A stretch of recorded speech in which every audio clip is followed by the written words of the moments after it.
Brother Zafar Jamal, जो Jamal tours and travel के director हैं, और ये आपके सफ़र का इन्होंने जो इंतज़ाम किया है, जो चीज़ें हैं वो तमाम की तफसीलात पेश करेंगे। इस ज़िम्मे में वो सारी हज के अरकान की अदायगी के सिलसिले में क्या क्या चीज़ें हम वहाँ पर इंतज़ाम होगा उसकी भी तफसीलात पेश करेंगे। मैं दावत देता हूँ जनाब ज़फ़र जमाल को कि आएँ और आपसे मुखातिब। अस्सलामु अलैकुम। अल्हम्दुलिल्लाह रब्बिल आलमीन, अस्सलातु वस्सलामु अला रसूलिल अमीन व अला आलिहि व सहबिहि अजमईन इला यौमिद्दीन। रब्बि इश्रह ली सदरी व यस्सिर ली अमरी वहलुल उक़दतम मिन लिसानी यफ़क़हू क़ौली। सल्लल्लाहु। मोहतरम आदमीन इकराम, बुजुर्गों, दोस्तों, माओ और बहनों, अभी आपने शारिक अलवी साहब की ज़बानी पर तफसीली गुफ्तगू सुनी। ख़ासकर आपको जो ये डिस्प्ले दिखाया उन्होंने, इससे फ़ायदा ये हो रहा है कि सारी बातें जो है नशीन हो जाती हैं, वरना आदमी 2 घंटे तकरीर सुने तो शायद वो आधी बातें भी उसको समझ में ना आए। बहरहाल मैं आपको सफ़र के ताल्लुक़ से ज़्यादा बात करूँगा, थोड़ी सी 2-1 चीज़ें मैं उससे पहले रखना चाहूँगा। मैं गौर कर रहा था शारिक साहब की बातों में, अगर वो बात आ जाती तो शायद मुझे रिपीट करने की ज़रूरत नहीं थी। एक तो ये है कि जाने से पहले उन्होंने बताया कि माँ के बारे में, बराबर है ना, आप बहुत सारे हज कर लें, लेकिन अगर जो है वो माँ आपसे दुखी है तो फिर वो हज करने का कोई फ़ायदा नहीं। थोड़ा सा इसमें और इजाफा कर लें कि दुनिया में इंसान आजमाइश के लिए आया है और यहाँ पर इंसानों के साथ में उसके मामलात हैं, चाहे वो माँ बाप हों, भाई बहन हों, हमारे पड़ोसी हों, हमारे अजीज़ व क़रीब हों, सबके हमारे ऊपर कुछ हुकूक हैं। हम अपने हुकूक देखते हैं कि हमारे दूसरों पर क्या है, बल्कि सोचने की आदत बदलनी चाहिए कि हमारे ऊपर जो है क्या हुकूक हैं और हमारे ऊपर जो हुकूक है वो हमने उसमें हमसे क्या कोताही हुई है। अगर वो कोताही हुई है, हमसे गलतियां हुई हैं, तो जब तक कि उसकी माफ़ी और तलाशी करके हम नहीं जाएंगे हज पे, तो तक हज करने का कोई फायदा नहीं। आपको अज्र तो मिल जाएगा, अज्र मिल जाएगा, लेकिन आप उस तरह से वापस नहीं आएंगे जैसा कि नबी करीम सल्लल्लाहु अलैहि वसल्लम की हदीस है कि आपने फरमाया कि जो जिसका हज मकबूल होता है, अल्लाह ताला के बारगाह में कबूल होता है, वो ऐसे वापस आता है जैसे कि एक बच्चा माँ के पेट से जना हुआ, जिसने कि कोई गुनाह नहीं किया। तो उस तरह से वापस नहीं आएंगे। मामला क्या है, आप जो है चाहे रातों दिन नमाज पढ़ें, हमेशा रोजे रखें, आप हज कर लें, सब कुछ करें, लेकिन जो अगर लोगों के मामलात हैं आपके ऊपर, तो वो इससे जो है वो ये नेकियां जो आप इस इबादत के जरिए से, इन इबादत के जरिए से कमा रहे हैं, वो नेकियां आपकी वहां पर बढ़ जाएंगी आखिरत में। तो इसमें हमको जाने से पहले एक तैयारी पहले तो ये करनी चाहिए कि हम दावतें भले से ना खाएं, लोगों से मुलाकात भले से ना करें, लेकिन हमको जो है जिन लोगों के साथ में हमारा कोई मामला हुआ हो, हम खुद जानते हैं, हम भले से लोगों को मुतमईन कर लें, लेकिन हम खुद जानते हैं कि हमने किसके साथ में क्या गलतियां की हैं, तो उनसे जरूर मिले, उनसे माफ़ी मांग लें। और सिर्फ अगर किसी का कोई मामला लेने देने का है तो वो माफ़ी से भी काम नहीं चलता, ये भी समझ लें, उसकी तलाशी करनी पड़ेगी। अगर किसी का आपके ऊपर कुछ निकलता है तो जब तक वो देंगे नहीं तब तक में माफ़ी नहीं होती। वो आप दीजिए और उसके बाद में जो है उससे माफ़ी मांगिए और फिर अल्लाह से मांगिए, तब जाके वो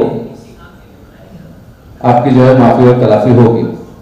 तो ये होता यह है कि हम जो है वो शायद ये तसव्वुर धीरे धीरे बन गया है हमारा कि हम कुछ भी गलत करें दुनिया में, लेकिन हम जो है वो हज कर लें, नमाज़ें खूब पढ़ लें, रोज़े रख लें, दुआ मांग लें अल्लाह से, अल्लाह ताला माफ़ कर देगा। अल्लाह ताला अपने मामला माफ़ करता है। आपकी नमाजों में, इबादत में कुछ कोताही रह गई तो वह अल्लाह के ऊपर है, वो चाहे तो माफ़ कर दे, लेकिन बंदों के मामला अल्लाह माफ़ नहीं करता। एक हदीस सुनाता चलूं आपको, अल्लाह के रसूल सल्लल्लाहु अलैहि वसल्लम ने फरमाया कि आखिरत में अल्लाह ताला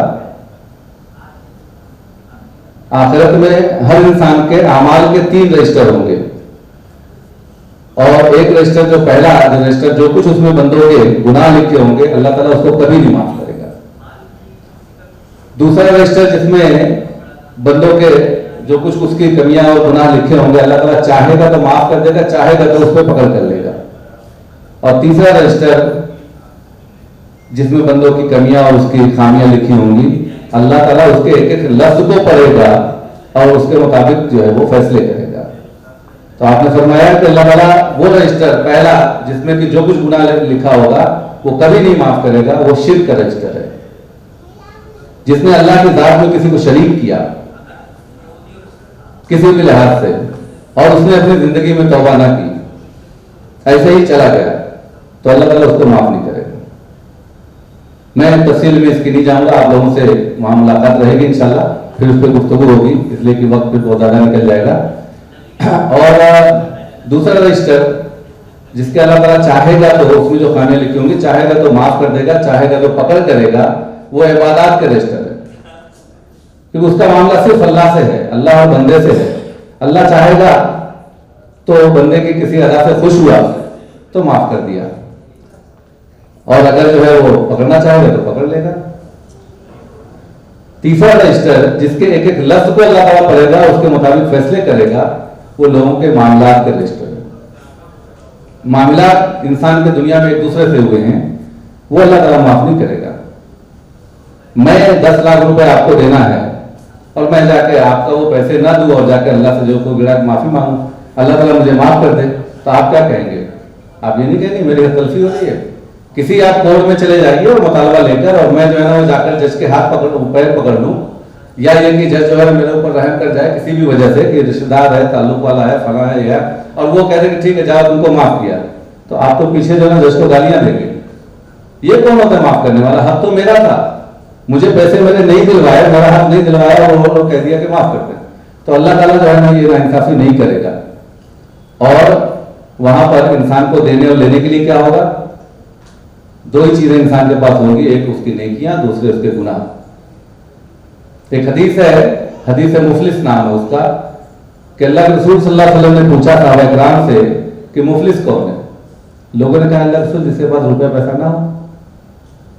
अल्लाह के रसूल सल्लल्लाहु अलैहि वसल्लम ने फरमाया कि मेरी आखिरत में मेरी उम्मत का मुफलिस वो शख्स होगा जिसने इबादत के जरिए ढेर सारी नेकियां कमाई और नेकियों का अंबार लेके अल्लाह के सामने हाजिर हुआ, लेकिन उसने किसी का हक मारा, किसी को गाली दी, किसी को तकलीफ पहुंचाई, तो ये सारे हकदार जो है ना आखिरत में वहां जमा होंगे। जब अल्लाह की अदालत लगेगी, अल्लाह की कोर्ट लगेगी, वहां पर सब जमा होंगे और फिर जो है वहां पर जिसका जो मामला है वो अल्लाह के सामने आएगा और अल्लाह ताला उसके बदले में उस शख्स की जो नेकियां बनती होंगी, किसी की नमाजें उससे बड़े कुछ नमाजें दे देगा, रोजे दे देगा, सदका दे देगा, हज दे देगा, और उसकी नेकियां बढ़ती चली जाएंगी, नेकियां ये बढ़ती चली जाएंगी। और अगर उसके पास नेकियां खत्म हो गई और कुछ और लोग बाकी होंगे तो फिर क्या करेगा अल्लाह ताला?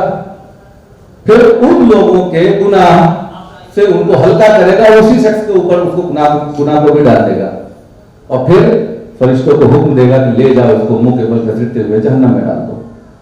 ये किसकी बात हो रही है? जो खूब इबादत करता था, इबादत के जरिए नेकियों का अंबार लेकर अल्लाह के सामने हाजिर हुआ, लेकिन आखिरत में उसकी नेकियां बढ़ जाएंगी और दूसरों के गुनाह उसके ऊपर लाद दिए जाएंगे और फिर फैसला उसका जहन्नम में जाने का होगा। तो हम जो है वो बंदों के मामला के ताल्लुक से इस हदीस से मालूम पड़ता है कि हमको बहुत ज्यादा चौकन्ना रहना चाहिए। अगर किसी का मामला हमारे साथ में है, जबानी रहा हो, जबानी माफी मांग ले, अगर कुछ लेना देना है तो कम से कम जाकर उससे जरूर जो है उसकी तलाशी करें। अगर आप इस वक्त नहीं दे सकते हैं, मान लीजिए कि आज एहसास होता है आपको, पहले तो एहसास था हज कर लेंगे तो हो जाएगा सब खत्म, लेकिन आज एहसास हुआ, लेकिन अब एक बड़ी रकम है, जैसे मैंने 10 लाख का जिक्र किया, मान लीजिए 10 लाख की रकम है और वो आपके पास नहीं है इस वक्त देने के लिए, तो क्या हज पे जाना कैंसिल कर दें? आप अब सारी तैयारियां हो चुकी हैं, पैसे आपके लग चुके हैं, वीजे लग चुके हैं, टिकट हो चुका है, अब कैंसिल करेंगे तो नुकसान ही है। तो अब क्या करें? अब करना ये चाहिए कि कम से कम जाएं, उस शख्स से मिलें कि भाई मेरा तुम्हारा जो मामला था वो तो मैंने तुमको बहका लिया था या लोगों को मुतमईन कर दिया था, मेरा तुम्हारा केस जो है यहाँ पर हल नहीं हुआ, लेकिन वहां मेरी गलती थी और मैं भी जानता हूँ और आप भी जानते हो, मैं देने का इरादा रखता हूँ, इस वक्त मेरे पास में नहीं है, अब एहसास हुआ है, अगर आप मुझे मौका दें तो हज से आने के बाद मैं पहली फुर्सत में आपको जो है वो देने की कोशिश करूंगा। आपके पास कुछ है तो उसको बेच कर दे दीजिए, कुछ है तो आप बेच के प्रॉपर्टी छोड़कर जाएंगे तो आपके बच्चों के काम आएगी, प्रॉपर्टी छोड़ के जाएंगे तो बच्चों के काम आएगी। लेकिन ये प्रॉपर्टी, और वहां पर आपको अपना अजर जो है वो देना पड़ेगा। यहां प्रॉपर्टी नहीं देंगे तो वहां अपना आप जो है अजर जो आपका है वो बटेगा।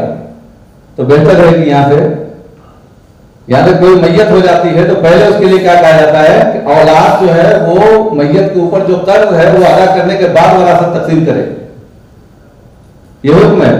और आपको पता होगा एक मैयत आई, अल्लाह के रसूल सल्लल्लाहु अलैहि वसल्लम ने पूछा क्या इसके ऊपर कोई कर्ज है? आपने ये नहीं कहा कि ये नमाजी है कि नहीं है, रोजादार था कि नहीं था, और क्या सारी चीजें नहीं पूछा। आपने पहले पूछा कि इसके ऊपर कोई कर्ज है? तो लोगों ने कहा हाँ अल्लाह रसूल।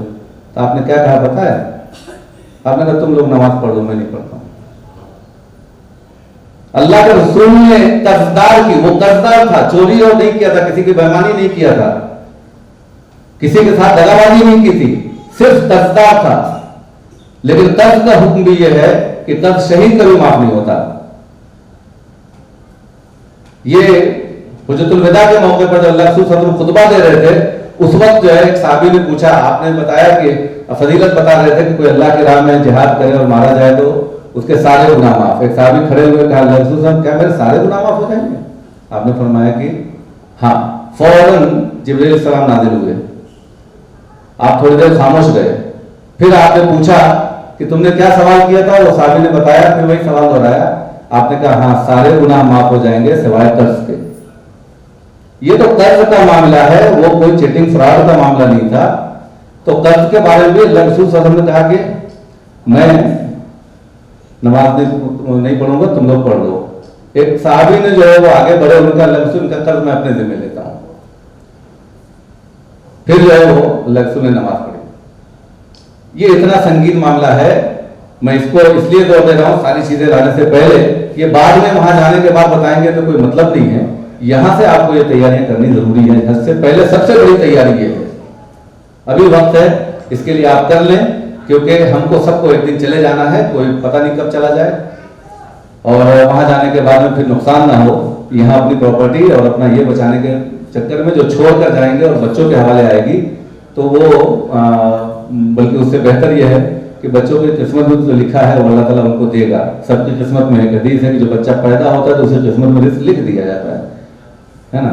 बच्चों की किस्मत का रिस्क हमको मिल रहा है, जब बड़े हो जाते हैं उनकी किस्मत का उनको मिलता है, वो तो मिल के रहेगा, उनकी किस्मत में जो लिखा होगा। हम उनको करोड़पति बनाकर जाएं तो भी वो नालायक रहेंगे तो सब बर्बाद कर देंगे और फिर भीख मांगने पे आ जाएंगे।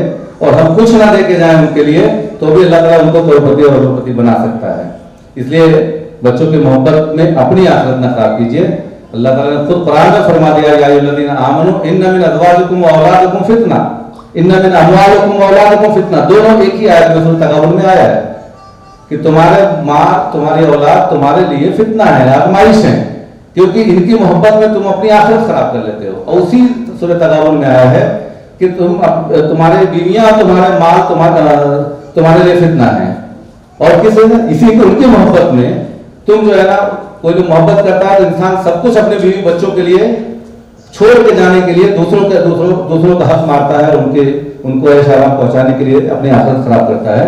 तो ये चीजें हैं, तबीयत तो ये हो रही है कि इसमें बहुत सारी चीजें, बहुत सारी बात की जाए, लेकिन मेरा ख्याल है कि वक्त की कमी की वजह से इसको समेटना चाहिए। और आप इस पे तो पहले तैयारी कर लें जाने से पहले।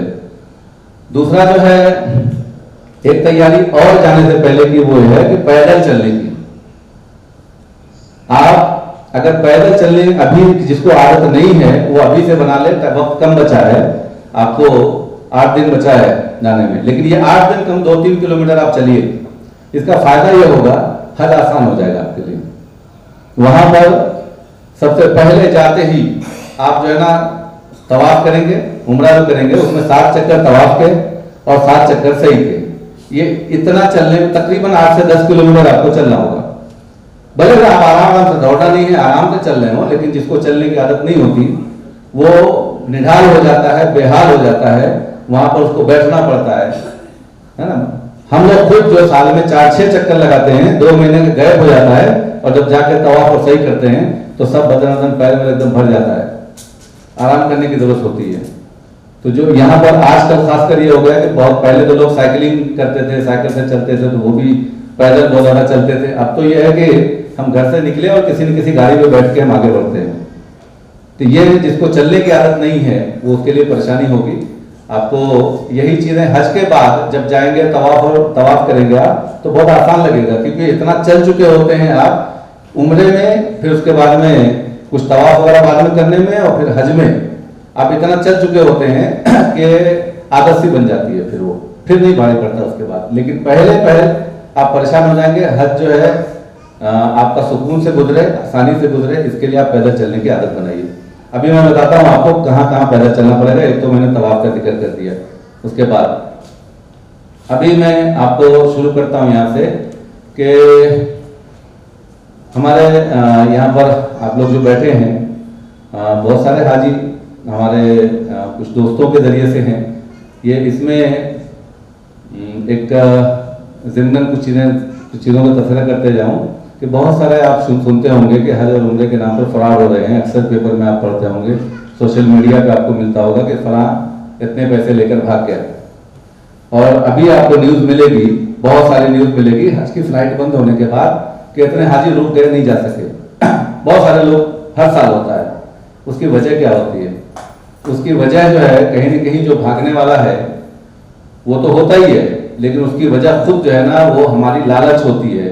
कोई बोलता है कि एक मोबाइल आ रहा है ये 10,000 रुपए का, और उसको कोई 2,000 रुपए में आपको दे, और आप बगैर सोचे समझे ले लें। आप जो है ना कि एक मोबाइल लेने जाते हैं, अदना सी चीज़ है, आपको मालूमात नहीं होती, तो दूसरों से मालूमात करते हैं कि किसी को साथ में लेकर जाते हैं और खरीदते हैं, कहीं धोखा ना हो जाए, कहीं चाइना का माल ना मिल जाए। ये सारी इंक्वायरीज आप करते हैं छोटी छोटी चीज़ों में। आप लाखों रुपए खर्च करते हैं, ये मालूमात नहीं करते कि मैं जिसके हाथ में अपने मामला सौंप रहा हूँ वो सही है कि नहीं है। ये सिर्फ उसने क्या किया, 1 लाख रुपए आपके कम कर दिए हज के लिए, उम्रे में 10-20 हज़ार रुपए कम कर दिया। अरे फला तो इतने में ले जा रहा है, इनके यहाँ समझ जाओ, वहां ना कर दो। आखिर तक आपको घुमाते रहा, आपका काम हो रहा है, और आखिर में वो निकल लिया। या फिर ये कि आपके नहीं भी भागा तो कोई भी बहाना किया, और फिर आपके पैसे जो है वो साल 2 साल में धीरे धीरे वापस किया, आप तो हज से महरूम रह गए। ये कौन लोग करते हैं? ये यहाँ पर मैं आपको बताऊं कि एक हज का कोटा जो मिलता है वो रजिस्टर्ड टूर कहलाते हैं, हज रजिस्टर्ड टूर, जो कि मिनिस्ट्री ऑफ माइनॉरिटी अफेयर से रजिस्टर्ड होते हैं। उनके जो उन्होंने क्राइटेरिया बनाया उसके तहत 725 लोग पूरे इंडिया में हैं जिनको हज का कोटा मिलता है। लेकिन तकरीबन 10 से 15 हज़ार लोग ऐसे हैं जिनको कि हज का कोटा नहीं मिलता और काम करते हैं, और उनमें से भी अक्सरियत अच्छा काम करती है। ऐसा नहीं कि सब लोग चिटर फ्रॉड है, लेकिन इसी में कोई जो है ऐसे लोग भी होते हैं कि जो फ्रॉड भी करते हैं, वो उसी नीयत से आते हैं। उनका जो है वो बहुत सारे जिस फील्ड में आपकी जानकारी होती है, अगर अल्लाह का खौफ नहीं होता तो उसमें जो फ्रॉड करने की कोशिश करता है। इस लाइन में भी कुछ लोग जानकारी होती है, और ऑफिस बोर्ड लगाया, ऑफिस खोल लिया, और उसके बाद में इस तरीके से सस्ता उम्रा 500 की बुकिंग किया, 150 को करवा दिया, और वहां से आने के बाद में कहा अरे ये तो फला और फला जो है ना, तारिक भाई, शान भाई और ये जमाल, ये लोग तो 60,000 में करा रहे हैं, 57,000 में करा रहे हैं, और फला 40,000 में लेके जा रहा है, 35,000 में लेके जा रहा है। अरे आप यहाँ से उम्रे में क्या होता है, टिकट है, वीजा है, मक्का और मदीना के होटल हैं, खाना पीना है, लॉन्ड्री, इतनी चीजें होती हैं। सिर्फ जो है टिकट आपको तकरीबन 32,000 रुपए, 2,000 आगे और पीछे, ये जो है ना उम्रे का टिकट आता है। हज का टिकट तो 70,000 रुपए का आता है, तो ये टिकट आता है। वीजा हो गया 4-6 हज़ार का, तो कहाँ से वो आपको जो है वो 30 और 35,000 में कर देता है। फिर कुछ लोग ये करते हैं कि भाई अभी आप 30,000 में दो, अगले साल हज करना, तो अगले साल जो आपको करा रहा है, तो आप ये पैसे जो लगा रहे हैं वो क्या लालची की बुनियाद पर लगा रहे हैं ना, सूद है क्या? हमने सूद को सिर्फ बैंक से जो इंटरेस्ट मिलता है उसको सूद समझा है। हम ये जो पैसे लगाते हैं किन बुनियादों पर लगाते हैं? हम सूद से उम्रा हज करना चाहते हैं। वो किस तरह से आपके पैसे को, उसका खर्चा आ रहा है 50,000 रुपए और वो आपसे 30,000 रुपए ले रहा है, 20,000 रुपए तो आपके ऊपर सूद आ रहा है ना। तो मैं जो कह रहा था, इसमें हमारे 725 टूर ऑपरेटर रजिस्टर्ड हैं। इसके अलावा जो है तकरीबन 10-15 हज़ार लोग हैं। आपके लखनऊ में भी कुछ नहीं तो मेरा ख्याल 200 ऑफिस तो होगा, 200 ऑफिस होगा, उसमें से 10-15 लोगों के पास ही हज का कोटा है, बाकी लोग नहीं है। तो ये एक दूसरे से आदमी जुड़ा हुआ होता है। और यहाँ बहुत सारे साथी मेरे दोस्त जो यहाँ बैठे हैं, अभी और 2 लोग उठकर गए हैं, ये हम लोग एक कंपनी के तहत काम करते हैं, हमारे साथ जुड़े हुए हैं। और जो कुछ यहाँ पर हमारा जो वादा रहता है, ब्रोशर हम बनाते हैं हज से आने के बाद ही दूसरे हज का। इसके अंदर में हमारी वो सर्विसेज लिखी हैं कि हम आपको हज में क्या देने वाले हैं। दूर आदमी होता है क्या करते हैं, इसको व्हाट्सएप वगैरह पे भेजकर कि भाई ये हमारा पैकेज है। इसके अंदर देखिए मक्के की होटल, मदीने की होटल और एक रफली वो चीजें लिखी हुई होती हैं, क्योंकि हुक्म है अल्लाह ताला का कि जब तुम कोई मामला करो तो उसको तहरीर कर लिया करो। हम लोग वो नहीं करते हैं और इसमें बहुत सारी फिर बदगुमानियां पैदा होती हैं, बहुत सारी चीजें जो है ना वो मसले खड़े करती हैं। तो ये तहरीर जो है ना, कुरान में हुक्म है अल्लाह का, और कुरान की सबसे बड़ी आयत जो है वो नमाज और रोजे के बारे में नहीं है।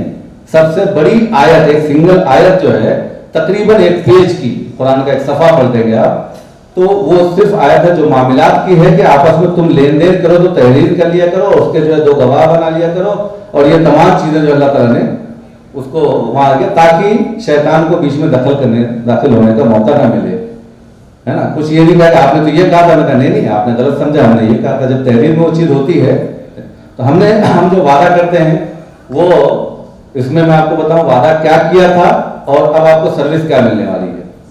अल्हम्दुलिल्लाह एहतियात से वादा होता है, इसलिए कि जब ये अभी अक्टूबर में अगले साल का 2020 का ये ब्रोशर बन जाएगा। अब लेकिन आपको 10 महीने के बाद, कुछ लोग अक्टूबर में बुकिंग करते हैं, जनवरी फरवरी में करते हैं, और कुछ जो है आके मई जून में करते हैं आखिर में। लेकिन जिन्होंने पहले किया था उनको हम इरादा हमारा होता है कि हम ये होटलें लेंगे, लेकिन हो सकता है ना मिले। मिसाल तौर पर आप वहां पर जो लोग गए हैं उनको मालूम होगा कि मिसफला एक एरिया है हरम के पास में, एक अजियात का एरिया है, दूसरे एरिया वो सब टूट गए हैं। ये 2 एरिया बचे हुए हैं, जिसमें कि मिसफला के एरिया में भी 400 मीटर तक तो सारी होटलें तोड़ दिया उन्होंने। अब उस एरिया में आपको जब भी मिलेगी 500, 600, 700, 800 मीटर पे होटलें मिलेंगी। अजियात के एरिया में अभी करीब है, लेकिन हमने इरादा किया कि हम आपको नजदीक देंगे, और हो सकता है हज पे जाने से पहले वहां सऊदी गवर्नमेंट वो नजदीक की होटलें तोड़ दे, इसलिए हरम की तोसी का काम चल रहा है 10 साल से, और तोड़ दे। तो उस वक्त तो वादा हमने आपसे कर लिया कि हम आपको 200 मीटर पे देंगे, 200 मीटर पे होटल ना मिले तो हम जो है वहां झूठे होंगे।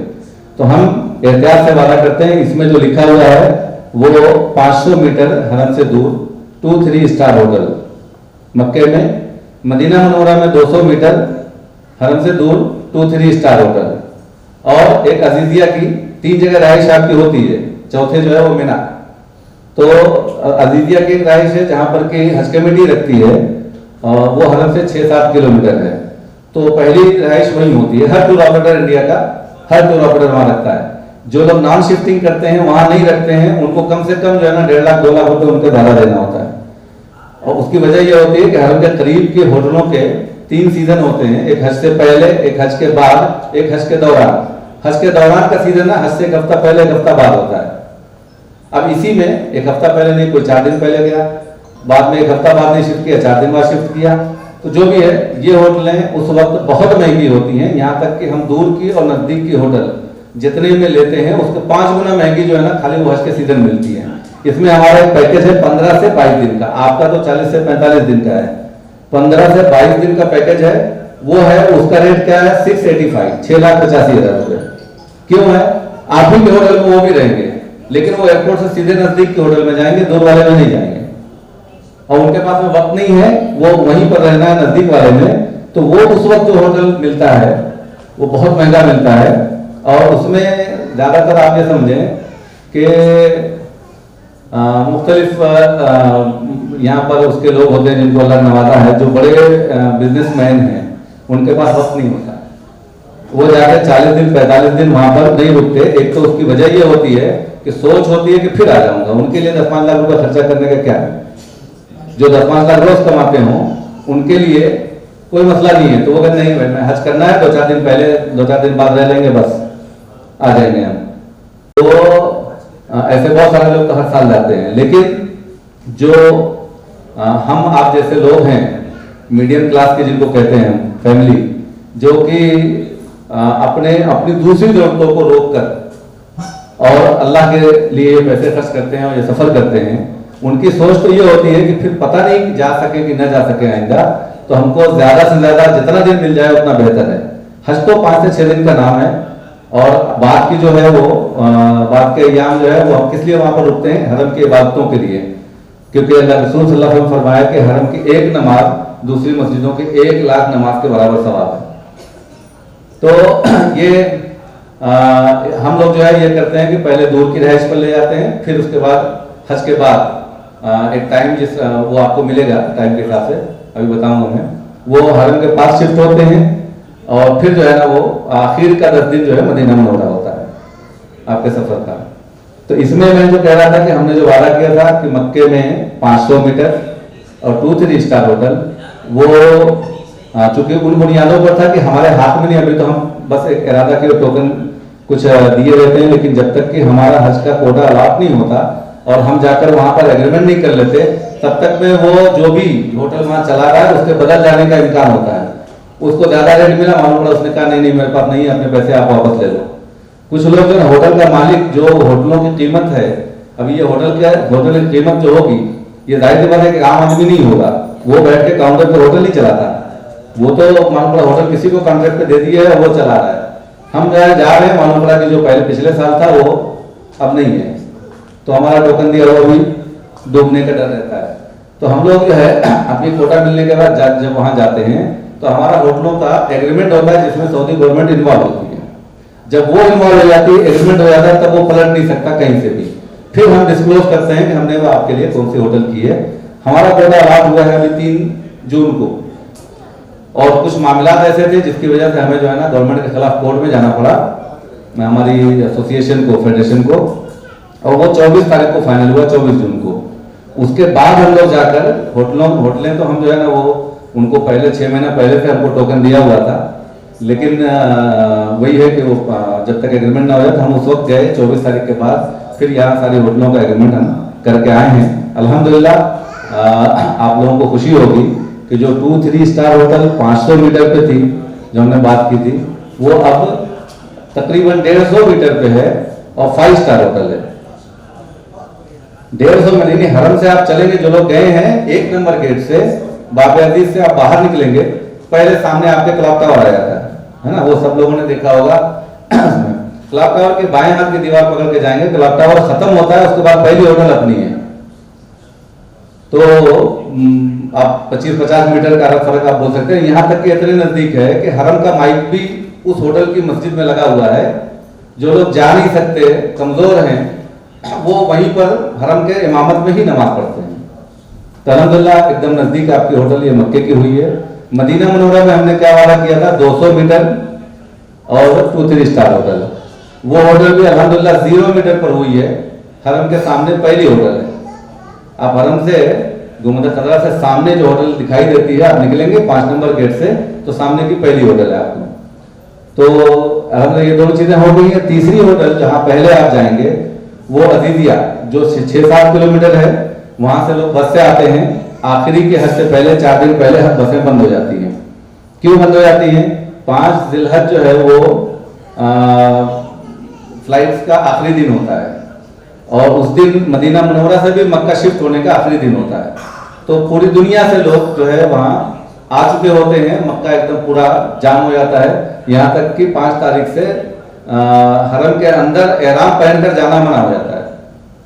अरे सॉरी, एहराम के बगैर, यानी उस वक्त जो लोग नए आए रहते हैं उनको उम्रा करना होता है।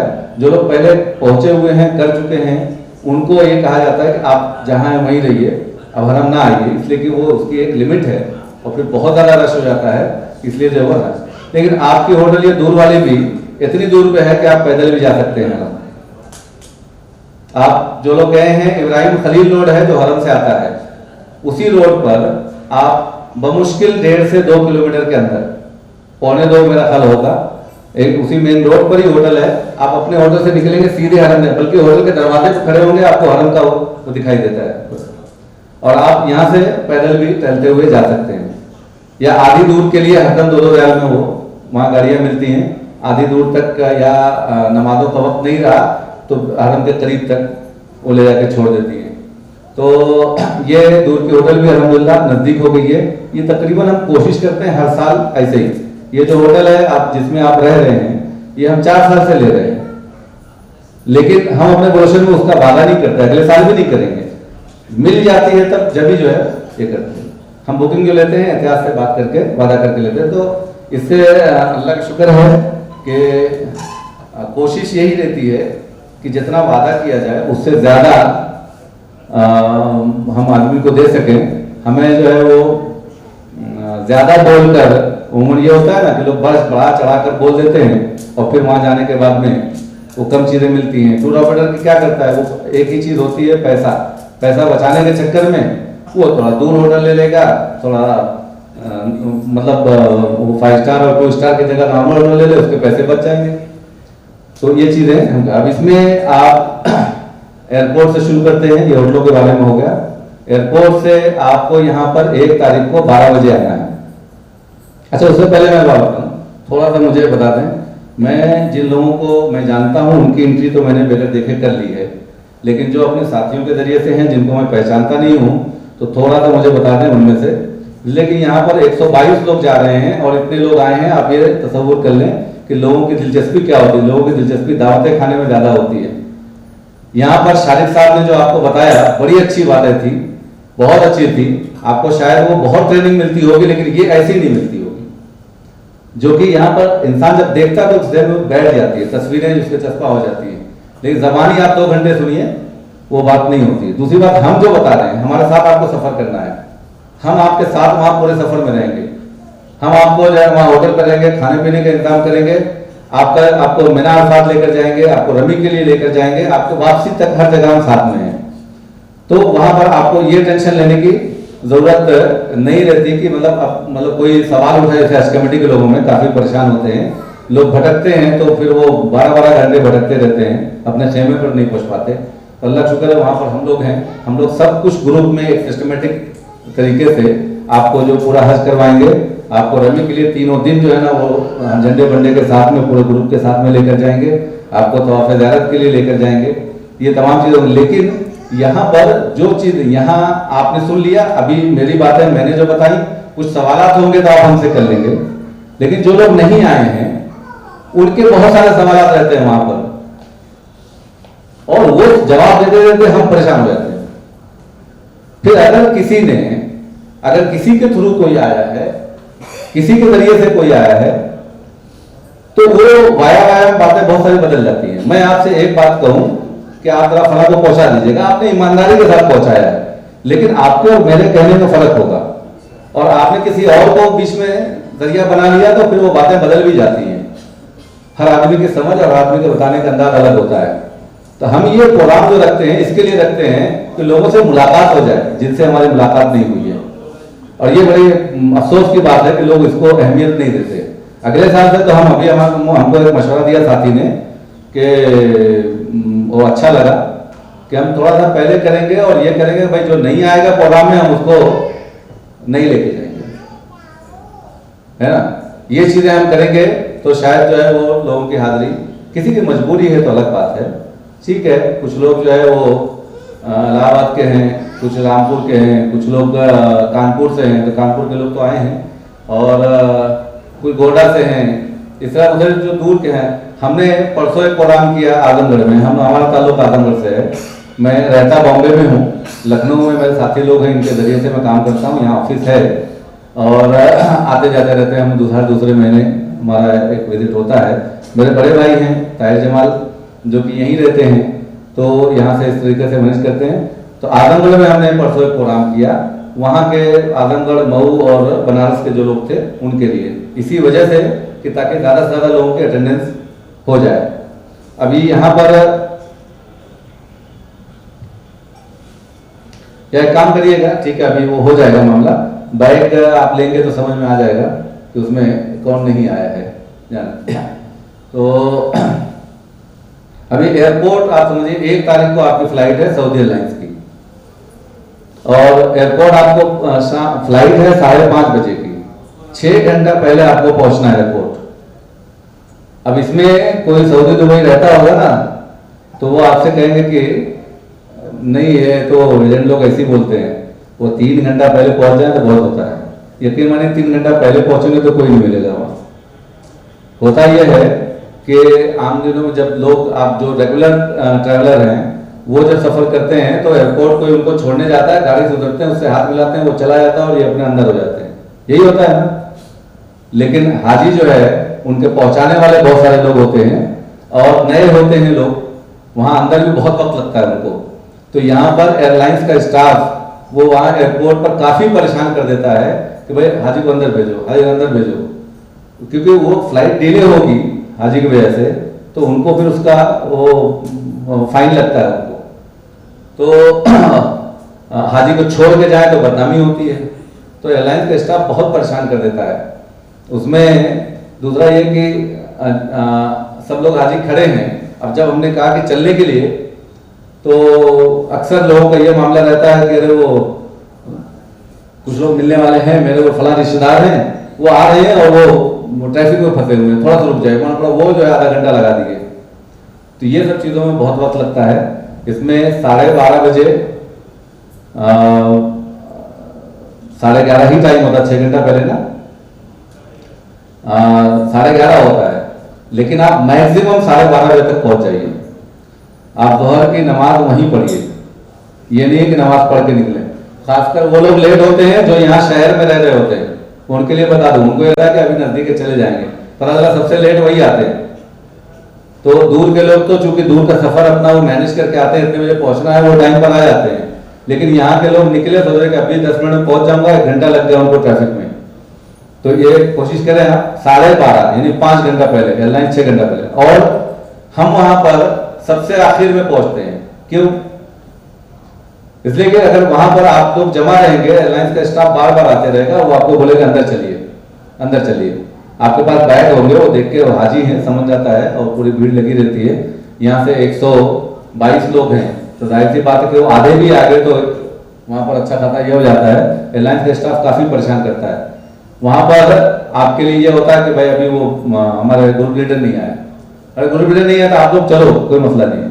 आप में हमारे पास पासपोर्ट नहीं है, पासपोर्ट उन्हीं के पास में है, तो उस पर आपको फिर वो मजबूर नहीं कर सकता, मजबूरन खामोश रहता है वो।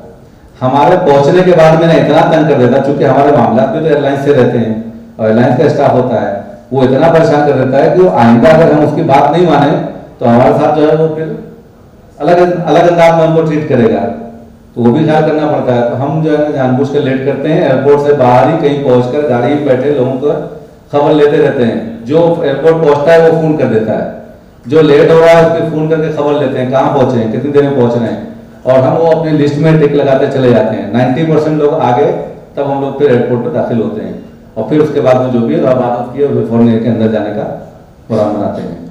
तो जो लोग यहाँ पहुंच जाए वो अपनी खबर दे दें। और अभी आप लोग जो है ना यहाँ से जिन लोगों के जरिए से बुकिंग है उनका नंबर तो होगा, आप हमारा भी नंबर ले लीजिए, जो यहाँ से आप जो है वो बैग का सब नंबर है, आपके बैग पे लिखा हुआ है, तो उस पर आप जो है वो कर लीजिए। एक नंबर आप जो है वो चाहिए तो नोट कर लें, बड़े भाई का, क्योंकि मैं नहीं एयरपोर्ट पे रहूंगा, बड़े भाई हैं, तो ये इनका नंबर आप चाहे तो नोट कर लें, इनको फोन करके इन्फॉर्म कर दें और कि हम जो है यहाँ पर आ गए हैं। लिखेंगे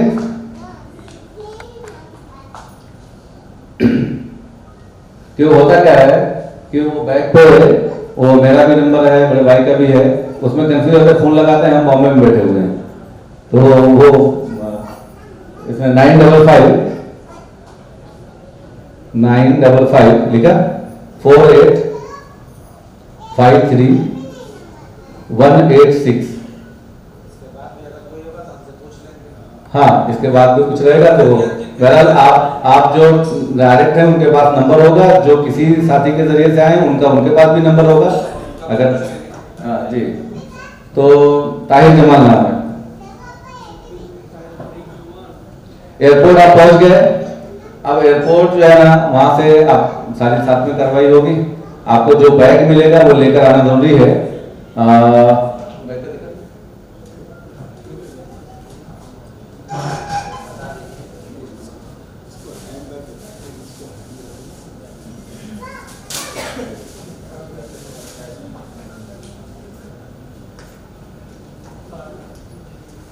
वहीं से बता दूँ,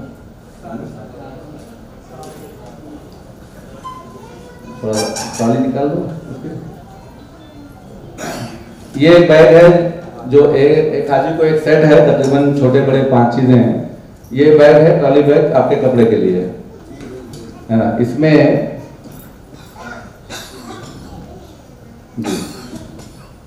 ये एक छोटा बैग है जो आपके हैंड के लिए, इसके अंदर आपके पासपोर्ट और दूसरी चीजें आप इसमें रख सकते हैं।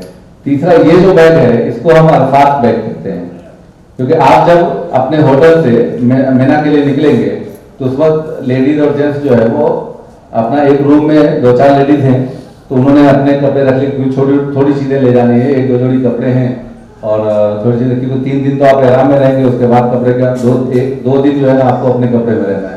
तो उस हिसाब से जो है मुनासिबत से आपको कपड़े लेके चलना है। लेकिन अरफात, जब मीना से आप अरफात के लिए जाएंगे तो वहां पर वो सारी चीजें छूट जाएंगी और कैब में ही छूट जाएंगी। वहां से आपको सिर्फ 24 घंटे के लिए आप जा रहे हैं, आप अरफात जाएंगे, दिन वहां गुजारेंगे, रात में मुज़दलिफा आएंगे, रात वहां गुजारेंगे और फिर वापस मीना अपने खेमे पर आ जाएंगे। तो ये बैग जो है ये बैग, इसके अंदर में आप एक चादर, एक चटाई, बल्कि आप एक चादर खाली रख लेंगे तो भी चलेगा। यहाँ से जो लेना है आपको, एक चादर आपको वहां मिलती है, मीना में जो रहेगी वो आप अपनी चादर जो ओढ़ने के लिए मिलती है वो भी रख सकते हैं, क्योंकि आप ही को वापस लेकर आना है। मुज़दलिफा वो जगह है जहां पर के जमीन और आसमान है, वहां आपको चादर या चटाई बिछाना है और चादर ओढ़ने के लिए रहना चाहिए। हवा वाली तकिया वगैरह हो तो रख लीजिए, अगर किसी को तकिए के बगैर काम नहीं चलता है तो ये बैग वहां के लिए है। दूसरा जो है ये एक छोटा बैग है चप्पल का बैग ऐसा है कि इसके हरम में आप जाएंगे, कोई भी चप्पल हो, आपको टूटा फूटा भी हो तो आपको मिलेगा नहीं वापसी में। तो आप रोजाना कितने चप्पल बदलेंगे, आप कितना भी तकवा तैयार करें तो कितने रोजाना 5 टाइम पे आप जो है चप्पल खरीदना पड़ेगा। और ये है जानमाज जो है इसमें अटैच है, आपको एक बार हाँ ऊपर कर दीजिए, ठीक है। ये जानमाज है, आपको बहुत सारी जगहों पर इसकी जरूरत पड़ेगी, खासकर अपने रूम में नमाज पढ़नी है, लेडीज को खासकर ये होता है, उनको जरूरत होती है। और फिर मुज़दलिफा में है, मीना में है, आप ये जानमाज बिछाइए और नमाज पढ़ लीजिए। तो ये चीजें हैं, ये आपको अभी इंशाल्लाह यहाँ पर मिलेंगी। तो ये बैग आपको लेना जरूरी है। ये बैग ऐसा है ये जिसको कि आप लगेज में भी डाल सकते हैं, हैंड कैरी में भी ले सकते हैं, हैंड कैरी में भी ले सकते हैं। इससे बड़ी थोड़ा सा साइज हो जाए तो हैंड कैरी में नहीं ले सकते। तो आप इसमें 10 किलो तक है तो हैंड कैरी, हाँ ये जो है हैंड कैरी में 10 किलो अलाउड है एक आदमी को। तो ये सामान जो है 10 किलो से ऊपर करना हो इसके अंदर। और जाने में उम्मूमन लोग हैंड कैरी ले जाते हैं क्योंकि जाने में ज़्यादा सामान नहीं रहता। आपके पास ले जाने के लिए 5 से 6 जोड़ी कपड़े, सफर के जो सामान आप आमतौर से कहीं भी सफर करते हैं जो रखते हैं, अपना ब्रश है, मंजन है, साबुन है, एक साबुनदानी लेके साबुन जरूर रख लीजिएगा। आपको वो 5 स्टार में जाएंगे तब तो जरूरत नहीं रहेगी, वहां तो होटल की तरफ से सब मिलता है जिसको ले जाना ले जाए जी। तो लेकिन जो दूर की रहाइश है वो नॉर्मल होटल है, वो कोई स्टार नहीं है, उसके अंदर में आपको ये सब चीजें आपके पास में होनी चाहिए। जो अपनी टॉवेल और अपना साबुन, ब्रश, मंजन, ये सब चीजें जब 5 स्टार में पहुंचेंगे तो वहाँ साबुन टॉवेल सब होटल की तरफ से मिलता है। तो आप समझ सकते हो कि यहाँ भी क्वालिटी जो है होटलों की होती है तो क्या सिस्टम रहता है। ये बात दूर के होटल आपको एक समझ लीजिए एक बिल्कुल नॉर्मल होटल है, तो वहाँ के लिए ये सब नाम लगे। यहाँ पर जैसा भी भाई बता रहा था कि हैंड कैरी में ले जाएंगे ना तो कोई लिक्विड आइटम ना रखें उसमें, जो हाथ में आपके सामान जाएगा फ्लाइट में उसमें कोई लिक्विड आइटम ना जाए। आप पानी लेना चाहें तो फ्लाइट में तो पानी मिलेगा, लेकिन बहरहाल वो आप साथ में बॉटल आप रखे हुए हैं तो छोटी बॉटल जो आती है आधे लीटर की वो रख सकते हैं, बड़ी बॉटल लेके जाएंगे तो वो भी रोक देते हैं। और तो इस तरह की कैंची है, रेजर है ना, आप इस तरह के कोई सामान, चैन है ना, जो आप बैग में लगाते हैं चैन अक्सर, वो ले लीजिएगा। अक्सर उसकी जगह पे जरूरत पड़ेगी, सब लोग ले ले तो बेहतर है। आपके बैग कोई आपने चैन लगा के कहीं जा रहे हैं तो डर रहता है कि यार पता नहीं, तो आपने कहीं चैन लगा के लॉक लगा दिया तो आपका सेफ होता है। तो ये चीजें सब आप हैंड में न ले जाएगा, उसको लगेज बैग में आप सब डाल सकते हैं। तो यहाँ से आप चले, अब आप पहुंचेंगे जद्दा। जद्दा जो है वहाँ एयरपोर्ट पर पहुंचने के बाद वहाँ समझ लीजिए कि आपको तकरीबन 8 घंटे तो आप पकड़ के चलिए कि आपको वक्त लगेगा।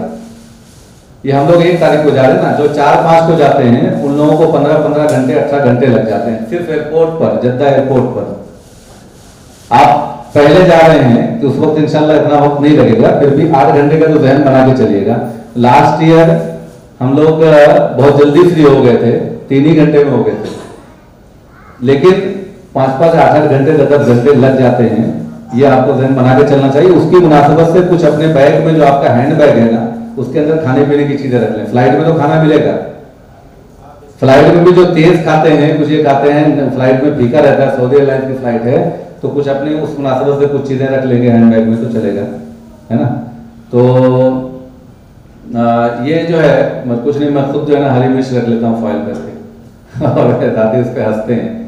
तो ये चीजें जो है वो, अब यहाँ आप जद्दा एयरपोर्ट पहुंचेंगे तो वहाँ सिस्टम क्या है, क्यों टाइम लगता है इतना, ये पूरी दुनिया से फ्लाइट आ रही होती है। हमारे एक कंट्री से कई एयरपोर्ट से फ्लाइट होती है डेली, लखनऊ से जा रही है, बनारस से भी जा रही है, तो दिल्ली से भी है, बॉम्बे से भी है, कलकत्ता से भी है, बेंगलोर से भी है, कई जगहों से जाती है, ऐसी हर जगह से है।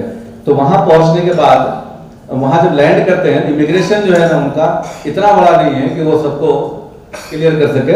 अब वो बड़े बड़े हॉल बनाए उन्होंने, वहां ऊपर के हिस्से में आप फ्लाइट से निकाले और फ्लाइट वहां पर दूर रुकती है, वहां से आपको बस से लाके छोड़े, आप सीढ़ियों से चढ़ के आप पहुंच गए हॉल में।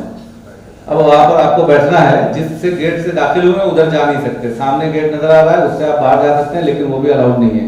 अब इस हॉल में बैठना है, वॉशरूम है, यहाँ जाके आपने वजू बनाया, वक्त है तो नमाज पढ़ी और वहां पर इंतजार करना है। तो इंतजार में अब आपको फ्लाइट में जो खाना मिला है, फ्लाइट में बैठने के बाद ही जो है आधे घंटे के बाद खाना मिल जाता है, लेकिन आपका 6 घंटे का सफर है तो 5 घंटे तो आपको जो है हो चुके हैं, कुछ ना कुछ भूख लगेगी, तो आपके बैग में कुछ होना चाहिए वहां खाने के लिए, वहां और कुछ नहीं मिलता। और पानी मिलता है, पानी रहता है, छोटी बॉटल रखे रहेंगे ना आपके बैग में तो पानी आप भर लेंगे वहां से। तो ये जो है वहाँ एयरपोर्ट पे कुछ रहना चाहिए। दूसरे डायबिटिक पेशेंट होते हैं जो शुगर के, उनको भी कुछ न कुछ लगते रहता है, उस मुनासिबत से अपना कुछ चीजें रख लेंगे। जब हमारा नंबर आता है, नीचे इमिग्रेशन काउंटर खाली होता है, तो एक हॉल के लोगों को ले जाके इमिग्रेशन पे की लाइन में लगा देते हैं।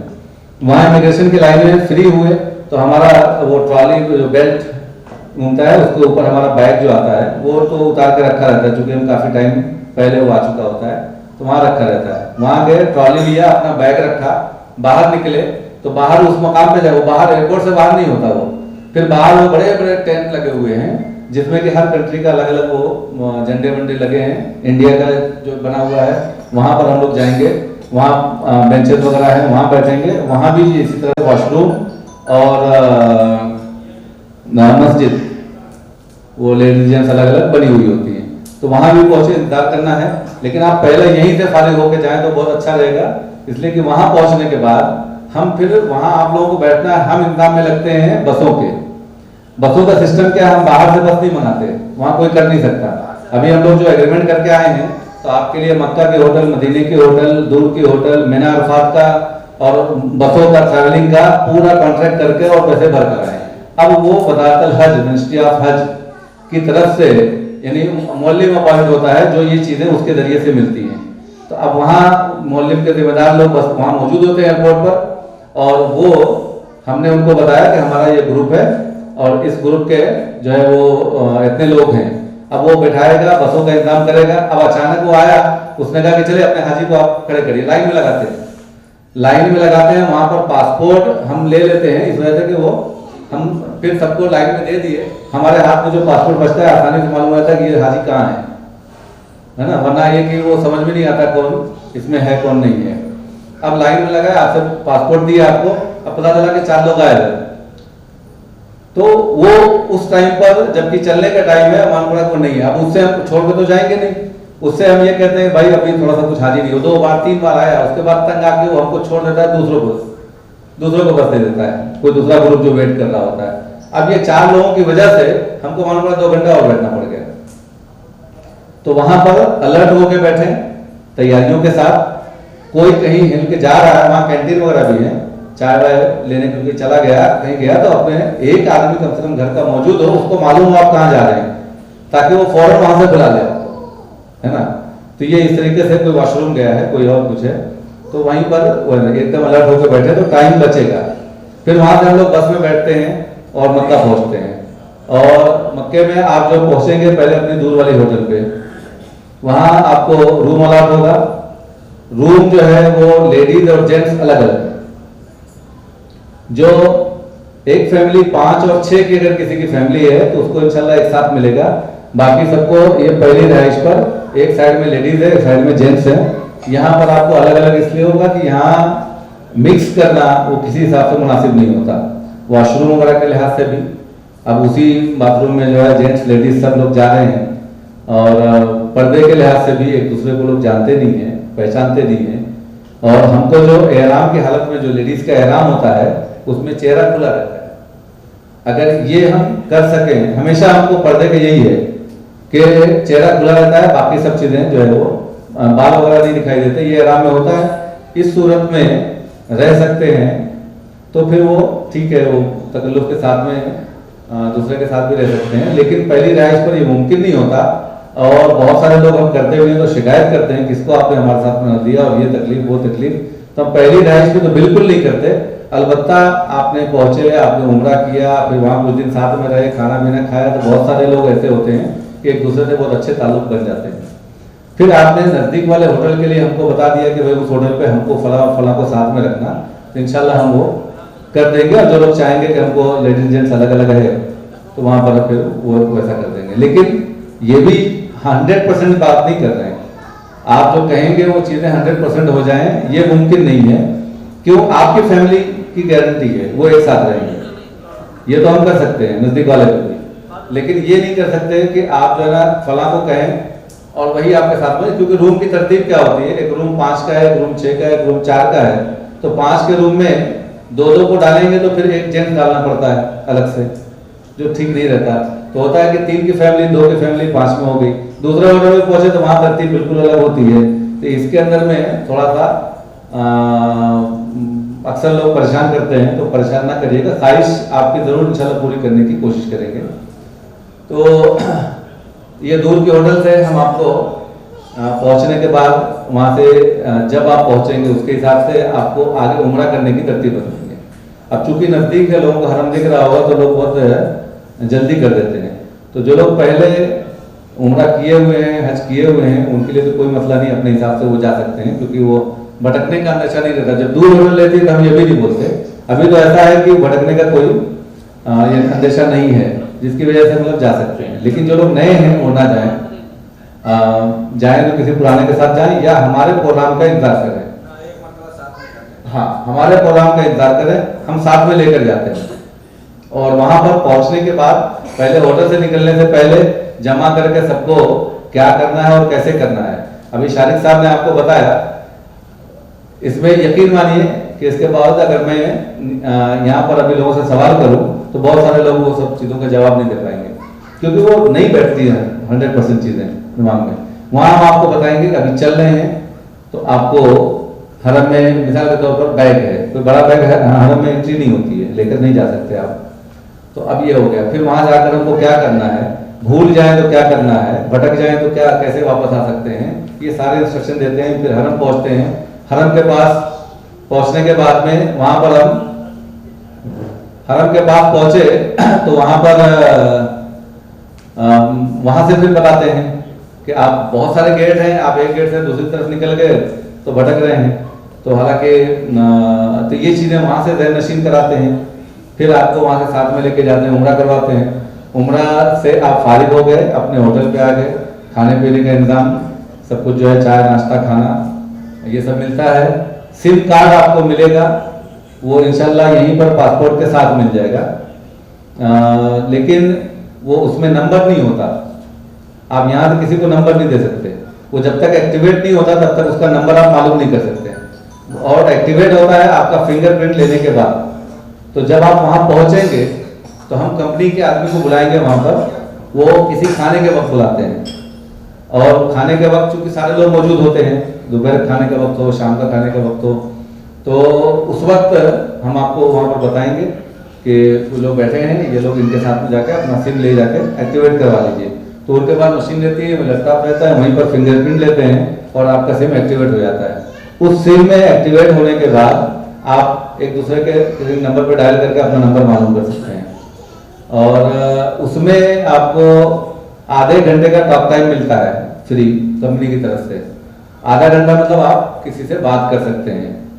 आपने 2-2 मिनट करके खबर ली यहाँ वहाँ घर पे, तो उसमें आपको आराम से अपने अजीज व क़रीब से आप अपनी खबर दे सकते हैं, उनकी ले सकते हैं।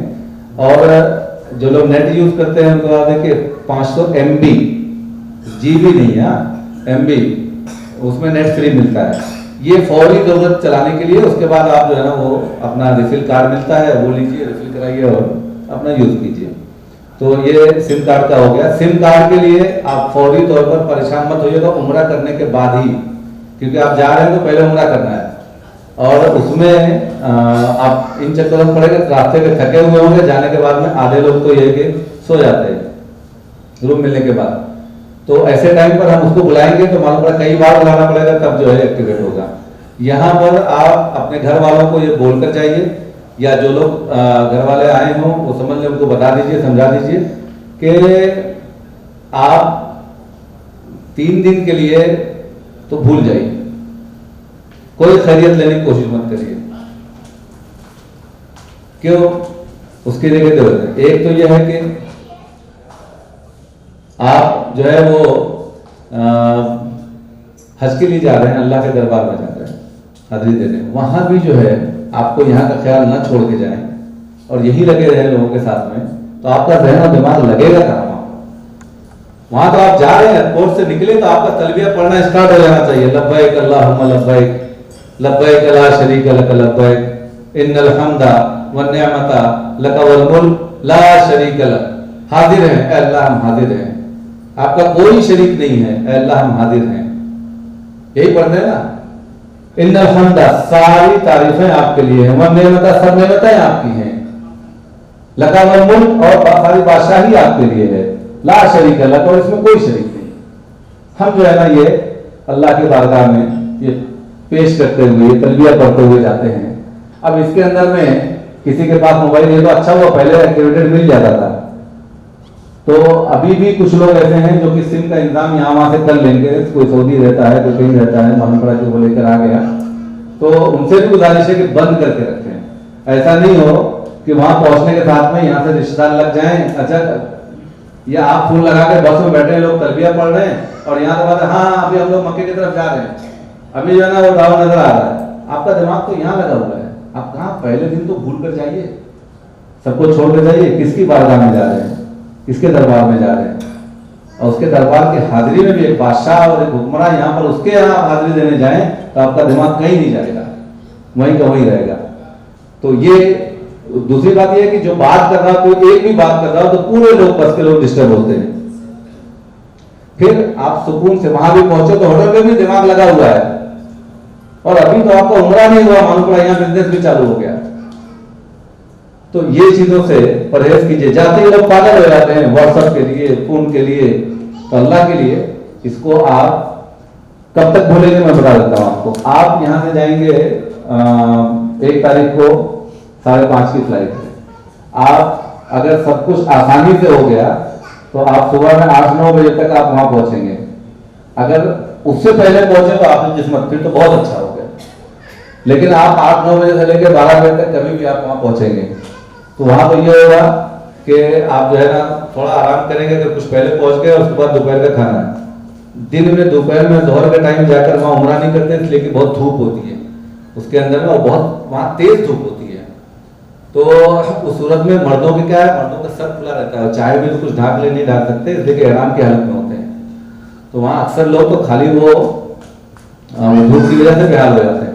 तो हम लोग जो है ना शाम के टाइम पे या रात में खाने के बाद जाते हैं, वहां पहुंचने के बाद डिसाइड करेंगे। जब दूर होते हैं तब तो हम लोग रात ही में जाते हैं, इसलिए कि वो बसें भी नजदीक तक अलाउड नहीं करते। छोटी गाड़ियां तो चली जाती हैं, बड़ी बसें ना नहीं जाती। अब आपको वहां जाकर बहुत पैदल चलना पड़ा, तो इतना जितना तो हमारा होटल है, इतना जो है वो दूर की राइश पे रहते तो इतना चलना पड़ता। यहाँ से हम जो है ना, जब आपको हो सकता है कि हम ये करें कि भाई असर बाद मगरिब बाद चले चलें और रात में 11-12 बजे आके खाना खाएं। इस वक्त जो है ना अपना कुछ यहीं से नाश्ता वाश्ता कर ले, चलें 11-12 बजे आके खाएं। लेकिन 8-9 बजे मतलब बगैर खाना खाए जाएंगे और सुबह में 3-4 बजे आ रहे हैं तो फिर भूख से लोग बेहाल हो जाते हैं। तो इन चीज़ों को मद्देनजर रखते हुए हम वहाँ पर प्रोग्राम बनाते हैं और साथ में लेकर जाते हैं और वापस आते हैं। तो आप मान के चलिए कि 2 तारीख को रात में आप उम्रा करेंगे, सुबह में आप फजर तक वापस आए या फजर की नमाज पढ़कर आए, 3 तारीख हो गई। अब इतना आप थके हुए होंगे कि सुबह में कोई नाश्ता करता है, कोई नाश्ते के बगैर जाकर सो जाता है। आप जब जोहर में उठेंगे उस वक्त आप यहाँ उम्रा करके आएंगे, आप नहाएंगे धोएंगे, है ना, अपने एहराम उतारेंगे, नॉर्मल कपड़े में आ जाएंगे। अब उसके बाद आप जो है वो सो के जब उठेंगे, थकान उतरेगी, तब आपके होश आवाज दुरुस्त होंगे। और ये इतना लंबा सफर जो है करना कुछ नहीं है, लेकिन आदमी जो है ना बैठे बैठे भी थक जाता है। एक आदमी है पत्थर तोड़ के नहीं थकता और एक आदमी बैठे बैठे जब पे थक जाता है। तो आपको एयरपोर्ट पर वेटिंग है, बैठना है, खड़े रहना है, फ्लाइट में 6 घंटा बैठना है, जद्दा एयरपोर्ट पर बैठना है, बस में बैठना है, बैठे बैठे आप बेहाल हो जाते हैं। तो इसलिए एक चीज इसी से लगी बात बता दूं कि आप लोग अपने इसमें जो भी चादर या चटाई ले रहे हैं ना, वो अपने बैग में, हैंड बैग में रखिएगा। उसका फायदा ये होता है कि जो लोग कमजोर हैं, आपको एयरपोर्ट से निकले फ्लाइट से तो जो हॉल में बैठेंगे वहां फ्रेश होने के बाद में साइड में कहीं बिछाइए और लेट गए, है ना। लेडीज हैं तो 2-4 हैं तो एक ऊपर डाल लिया, लेट गए। थोड़ा सा लेटने से भले से आप सोए नहीं, लेकिन बहुत राहत मिल जाती है ना। तो ये बैठे बैठे फ्लाइट में ये सब गर्दन दर्द करने लगती है। अगर आप इसका तकिया ले लेंगे जो कुछ मार्केट में मिलता होगा, जो कि आप गर्दन में पहन लें और उसमें फिर सोते हुए चले तो उसमें सुकून रहेगा, वरना गर्दन यहाँ वहाँ ढलकती है, आदमी इस पर भी काफी दिक्कत परेशानी होती है। तो वहां पर आप लेट लेंगे और वो जो तकिया रहेगा ना, वो आपको मुजफ्फा में भी काम आएगा, एयरपोर्ट से भी लेटने में सर के नीचे रख लिया काम आएगा। इस तरह की चीजें कुछ ले लीजिए, कुछ नहीं तो छोटी तकिया हवा वाली ले लीजिए, या बड़ी भी ले लेंगे, थोड़ा सा हल्के आधी हवा भरेंगे उसमें तो वो भी गर्दन के पास में रखने के लायक हो जाती है। और अभी तक वो आता है गर्दन में लगाने वाला, फ्लाइट के लिए ही जो है वो मार्केट में मिलता है, तो वो ले लेंगे तो बेहतर रहेगा। ये तो हमने कहा कि आप 3 तारीख को जोहर के बाद आप फ्री होंगे और उसी वक्त इंशाल्लाह हम जो है ना वो सिम वालों को बुला देंगे और आपका सिम एक्टिवेट हो जाएगा। तो उस वक्त आप फिर अपने बात कीजिए। तो 3 तारीख को जोहर का मतलब हो गया यहाँ पर 4 बजे का। जोहर का मतलब यह हो गया वहां पर कि आप 1 बजे फ्री होंगे तो यहाँ 3:30 बजे का, और आपका सिम एक्टिवेट हो गया 4 बजे 5 बजे इंडिया के टाइम से। ये बताकर चलिए कि भाई 3 तारीख को हम असर के बाद से इंशाल्लाह आपके टच में आ जाएंगे। 3 तारीख को असर तक आप भूल जाइए। तो मैं 3 दिन बोला था, 2 ही दिन हुआ, एक को आप जा रहे हैं और 3 तारीख को फिर टच में आ जाएंगे, है ना। तो आप बस इतना कम से कम बोल के चलिए। इसमें पहले आप लोग भी सुकून में रहेंगे, घर वाले भी सुकून में रहेंगे, आपका सुकून से उम्रा होगा और तमाम से हाजिरी के साथ, दिल की और दिमाग की हाजिरी के साथ। अब ये दूर की रिहाइश से फिर हम आपको जब उम्रा आप कर लेंगे तो वहां पर 3 तारीख हो गई, 4, 5 ये 2 दिन तो आप आसानी से हरम आ जा सकते हैं। फिर अगर उसके बाद में हरम बंद नहीं किया दूर वालों के लिए, बगैर एहराम वालों के लिए, तो आप जा सकते हैं। लेकिन हमारा ये कहना रहता है कि आप 3 दिन पहले कम से कम बिल्कुल आराम करें। आवाज कुछ कम हो गई, आवाज जा रही है जी। आप जो है ना 3 दिन रेस्ट लीजिए, मत जाइए हरम, नजदीक की मस्जिद में नमाज पढ़िए और आप आराम कीजिए। कुछ लोगों को पहले दिन उम्रा वगैरह करने के बाद में दवाइयाँ लेने की जरूरत होती है। अच्छा, होता क्या है, मैं क्यों मना कर रहा हूँ ये कि आप जा रहे हैं वहाँ पर हज के लिए, हरम की इबादत सेकेंडरी है और हरम के पास के होटल में हम आपको 14-15 दिन दे रहे हैं। आप 14-15 दिन रहकर वहाँ पर 5 वक्त की नमाज, तहज्जुद की नमाज सब जो है ना जमात के साथ पढ़ सकते हैं। लेकिन ये पहले जो जा रहे हैं ना, ये हज के लिए जा रहे हैं और हज से पहले हज की तैयारी आपको आराम करके दवा खा के एकदम फ्रेश अपने आप को रखना है। क्योंकि हज के दिन जिस दिन जाना है उस दिन तबीयत खराब रही तो आप ये नहीं कह सकते कि मैं आज निकल जाऊंगा। आपको जाना तो उसी दिन है, तबीयत खराब हो, बुखार है, आपको नजला है, जो भी है, आपको उस हालत में जाना है, आप हॉस्पिटल में तो भी जाना है, और बीच में जो दरमियान में बीमार होते हैं ना, उनका मसला बड़ा अजीब सा होता है। हॉस्पिटल वाले भी एडमिट नहीं करते और उसी पोजीशन में जाना होता है। जो बहुत ज़्यादा बीमार हो जाते हैं तो हॉस्पिटल में एडमिट होते हैं, तो हॉस्पिटल उनको अरफात महीना नहीं ले आती, अरफात वाले दिन अरफात ले जाकर ले आते हैं एम्बुलेंस से। लेकिन जिसकी वो कंडीशन है उसी को एडमिट करते हैं, सबको नहीं करते। अक्सर लोग कोशिश करते हैं कि ज़ईफ़ है उनको मैं एडमिट करवा दूँ और अरफात चले जाएंगे, ऐसे नहीं बहुत परेशानी होगी, तो नहीं लेते। अब ये जो हमको अपने आप को फ्रेश रखना है, उसके लिए यहाँ डॉक्टर के पास जाते हैं, तबीयत खराब होती है तो खाली दवा नहीं देता, वो कहता है उसके साथ रेस्ट लीजिए, है ना। और दवा अचानक नहीं फायदा करती।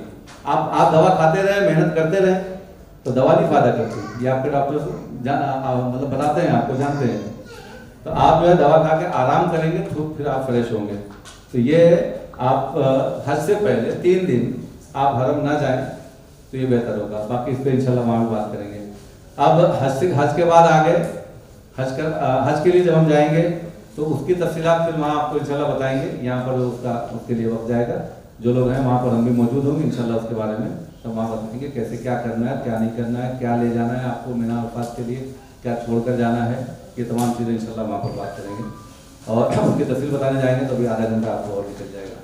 अलबत्ता व्हील चेयर, जिन लोगों को व्हील चेयर की ज़रूरत है, पैदल नहीं चल सकते हैं, वो इसका यहाँ से व्हील चेयर ना लेके जाएं। अगर थोड़ा भी चल सकते हैं तो यहाँ से नहीं ले जाएं, एयरपोर्ट पर जितना चलना होता है। यहाँ से व्हील चेयर ले जाने में ये होता है कि वो वहाँ लगेज में डालते हैं, अक्सर वहाँ टूटी हुई निकलती है। वहाँ पर 300 रियाल की व्हील चेयर हर मेडिकल स्टोर पर मिलती है। आपके होटल के आसपास जो मेडिकल स्टोर होगा वहाँ आपको व्हील चेयर मिलेगी, वहाँ जाकर खरीद लें। चैन और लॉक यहाँ से ले लें, वो चैन तो लॉक तो सब लोग ले लें। अक्सर जो है ना बैगों पे अपने लगाने की, और व्हील चेयर वालों को तो बहुत जरूरी है, इसलिए कि व्हील चेयर अक्सर गायब हो जाती है और कोई उठा ले गया। उन्होंने सोचा ही है कि ला के रख दूंगा, लेकिन नहीं मिली। अब तक आयन टाइम पर तो आप फंस गए, ग्रुप जा रहा है, अब आप कह रहे हैं कि व्हील चेयर चाहिए, कहाँ से? ये मुश्किल होता है, इसको अलर्ट रह करना। जिसको चल लेता है पैदल, लेकिन उसको शुबह है कि नहीं चल पाऊंगा, शायद थक जाऊंगा, उम्रा करने में अंदाजा हो जाएगा, तो वो भी हज से पहले फिर वहाँ बात करेंगे उस पर, वो भी एहतियातन ले लेंगे कहाँ जरूरत पड़ती है। हम आपको मीना से अपने होटल से मीना से अरफात से मुजदलिफा, ये जो है हम आपको बस से लेकर जाएंगे, लेकिन मुजदलिफा से मीना पैदल ही आना है। मुजदलिफा से मीना पैदल ही आना होता है, वो 2-3 किलोमीटर 4 किलोमीटर जो भी इतना चलना होता है। जो लोग आए तो ठीक है, जो नहीं आए उनको बता दें, कोई बीमार है, मरीज है, तो उनको आप इत्तला कर दो, सारे तैयार है। जी अभी जो लोग नहीं आए हैं उनसे खुद कांटेक्ट करेंगे सबसे। बाकी जो है उसमें भी कोई इस तरह मरीज है तो बता देगा। तो ये जो है आप अब वहाँ पर थोड़ा सा सरसरी तौर पर मैं आपको ये बता दूं कि मीना में आप जाएंगे तो मीना एक, जो लोग नहीं गए हैं तो सवाल करते हैं, वो मक्का पहुँच के बोले ये हज यही होता है। तो मीना हज का जो हज के अय्याम जो हमारे 5 से 6 दिन के, 5 से 6 दिन इसलिए बोल रहा हूँ कि 5 दिन कंपलसरी है, छठा दिन ऑप्शनल है। मतलब छठे दिन आप चाहें रुक सकते हैं, नहीं चाहे तो आप जा सकते हैं। तो 8 से 12 दिन हज, 13 को ऑप्शनल है। तो उसमें हमको मीना के खेमे में क्या हमारा रहता है, वहीं से 1 दिन के लिए हम जो है ना अरफात जाते हैं, मुजदलिफा आते हैं, फिर वापस उसी खेमे में आ जाते हैं। और वहीं से हम 3 दिन रमी के लिए जाते हैं, रमी जमरात, शैतान को कंकड़ी मारना जिसको कहते हैं। हम 3 दिन उसके लिए जाते हैं और उसी खेमे में आ जाते हैं। 1 दिन हरम जाते हैं और वहाँ से हम वापस उसी खेमे पर आ जाते हैं। तो ये खेमा कैसा होता है, लेडीज और जेंट्स अलग अलग होता है और उसमें जगह उतनी ही मिलती है जितना चौड़ा कंधा है। ये सऊदी गवर्नमेंट को उसी मीना के मैदान में जहाँ पर के अल्लाह रसूल सल्लल्लाहु अलैहि वसल्लम के साथ में 1,24,000 सहाबा इकराम ने हज किया था, आज वहाँ पर 30-40 लाख लोग करते हैं। तो अब जो है ना वो कुछ तजर्बा हो रहा है नया कि मीना में डबल बनाया जाए, खेमे के अंदर ही डबल चेयर, वो ये अपना बेड है ना, ताकि वो जगह ज्यादा हो जाए। अभी ऐसा रहता है कि आपका इतना ही बड़ा गद्दा मिलता है जितना आपका कंधा है, एक दूसरे से टच करवट लेंगे तो टच होंगे दूसरे से जरूर। और वहाँ पहुँचने के बाद में अक्सर लोग परेशान होते हैं, करे आप सब लोग तो ऐसे बैठे, थोड़ा बेतरतीब से बैठे तो जगह नजर नहीं आती। कि कोई मालूम पड़ा थोड़ा सा ये 3 लोग मालूम पड़ा 4 गद्दे में बैठे हुए हैं। तो वो सब चीज़ें पहले दिन काफ़ी अफरा तफरी होती है, 2-4 घंटे में सब सही हो जाता है मामला। और ये मतलब मैंने कहा है इसमें वो सबके लिए वैसे ही रहता है वहाँ। फिर वहाँ से अरफात जाएंगे तो अरफात में दिक्कत नहीं है, वहाँ पर आपको ऐसी पूरा खेमा टेम्परेरी खेमा रहता है और वहाँ पर ये बिल्कुल वो उसमें ना लाइट होती है ना फैन होता है ना और कुछ रहता है। लेकिन ये हम लोगों ने आपके लिए अल्लाह शुक्र है वहाँ पर कूलर लगाए और तकरीबन जो है वो 10 हाजी पे एक कूलर, ताकि जो है वो इस तरीके से करके एक्स्ट्रा पेमेंट देकर मौलवी साहब ने इंतजाम किया है ताकि वो मेरा अरफात का दिन जो है वो बहुत ज़्यादा गर्मी में ना मतलब थोड़ा राहत रहे ना। ये हमारे वहाँ आपके साथ ग्रुप में 300 हाजी होंगे, आप लोग यहाँ से 122 जा रहे हैं, बाकी बॉम्बे से हैं, नागपुर से हैं, तो एक साथ में ग्रुप में 300 लोग होंगे इंशाल्लाह। तो वहाँ पर जो है हमने उस मुनासबत से उस सेमी में अब वो क्या देता है, एक बड़ा इकट्ठे देता है कि वो पार्ट में करके वो देते मौलवी के ऊपर है, तो वहाँ जैसा मिलेगा इंशाल्लाह वहाँ पर आपको कूलर मिलेगा। अच्छा, और अरफात से वापसी में फिर आपको मुज़दलिफ़ा के लिए आना है, तो यहाँ पर हमको गवर्नमेंट जो है वो 100 हाजी पे एक बस देती है। ये मैं आपको कानून बता रहा हूँ, हम लोग कोशिश करते हैं कि हम एक्स्ट्रा पेमेंट देकर दूसरी बस ले लें। क्यों किया है ये इसलिए किया है कि मिना से अरफात जाने में हमारे वहाँ पर अगर 40 लाख लोगों को पहुँचाना है अरफात, तो 50 हाजी की एक बस रहती है 50 सीट की, और आपको अगर 1000 हाजी ले जाना है तो 20 बसें लगती है ना। आप सोच सकते हैं कि 30 लाख हाजी में या 1 लाख हाजी में आपको 3000 बसें होती हैं, 3000 होती है ना, तो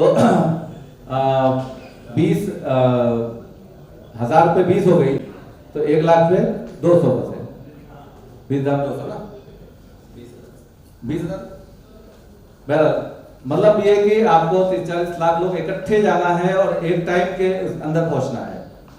तो होता क्या, पहले क्या होता था कि बसें चली और 7 रोड है जाने के, सब के सब जाम होते हैं, एक दूसरे के पीछे बसें लगी रहती हैं। अब ड्राइवर लेकर जा रहा है, उसने सोचा वहां से आगे ट्रैफिक पुलिस मिली, उसने उसको राइट टर्न कर दिया, उसने सोचा आगे जाकर मैं फिर दूसरा लेफ्ट ले लूंगा, उसने वहां से इधर घुमा दिया। वो भी जिसको मुख माफी बोलते हैं, जो लोग जानते हैं वहां पर रहते हैं, दिमाग नहीं है, वो इन लोगों को पुलिस वालों को कोई दिमाग नहीं होता, बोलते रहते कुछ भी कर लो, नहीं बस उनको यल्ला यल्ला यल्ला।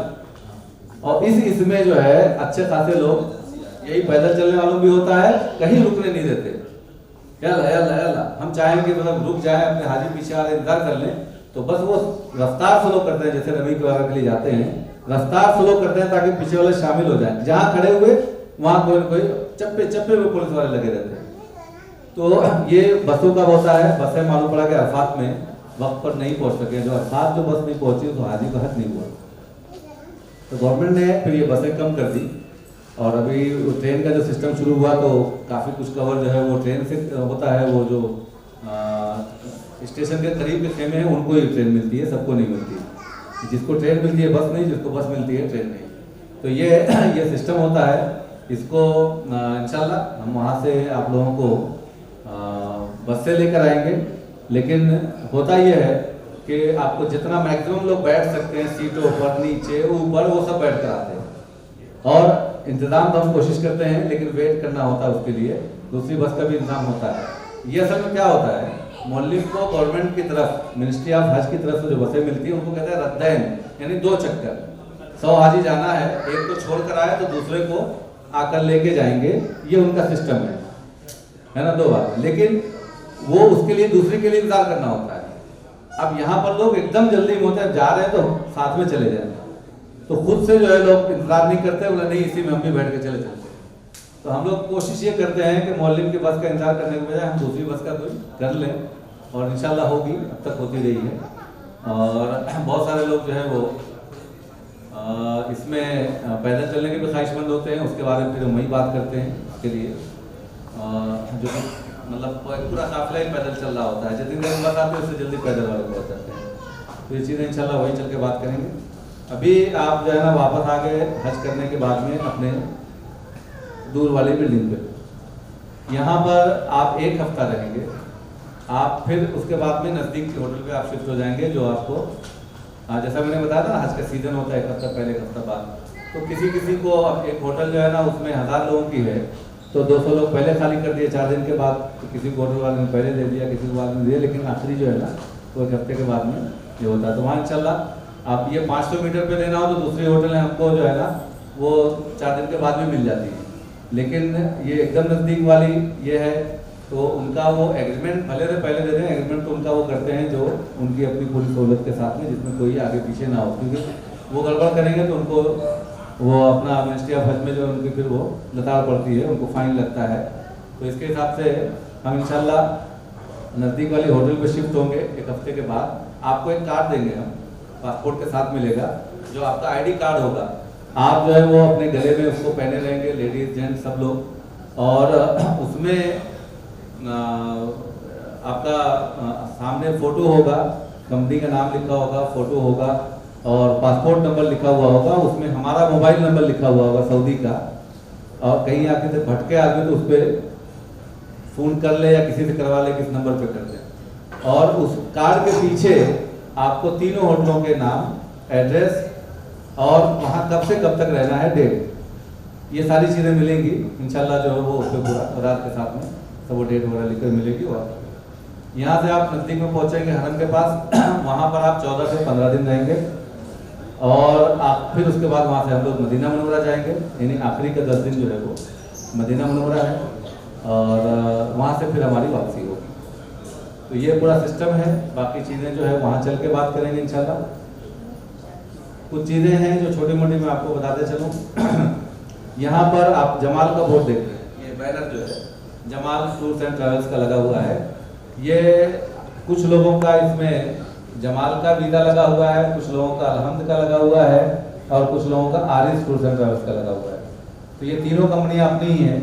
ये 3 कंपनी का मतलब ये है कि ये कोटा जो हमको मिलता है वो एक कंपनी पर अनलिमिटेड नहीं मिलता, उसका एक हद है।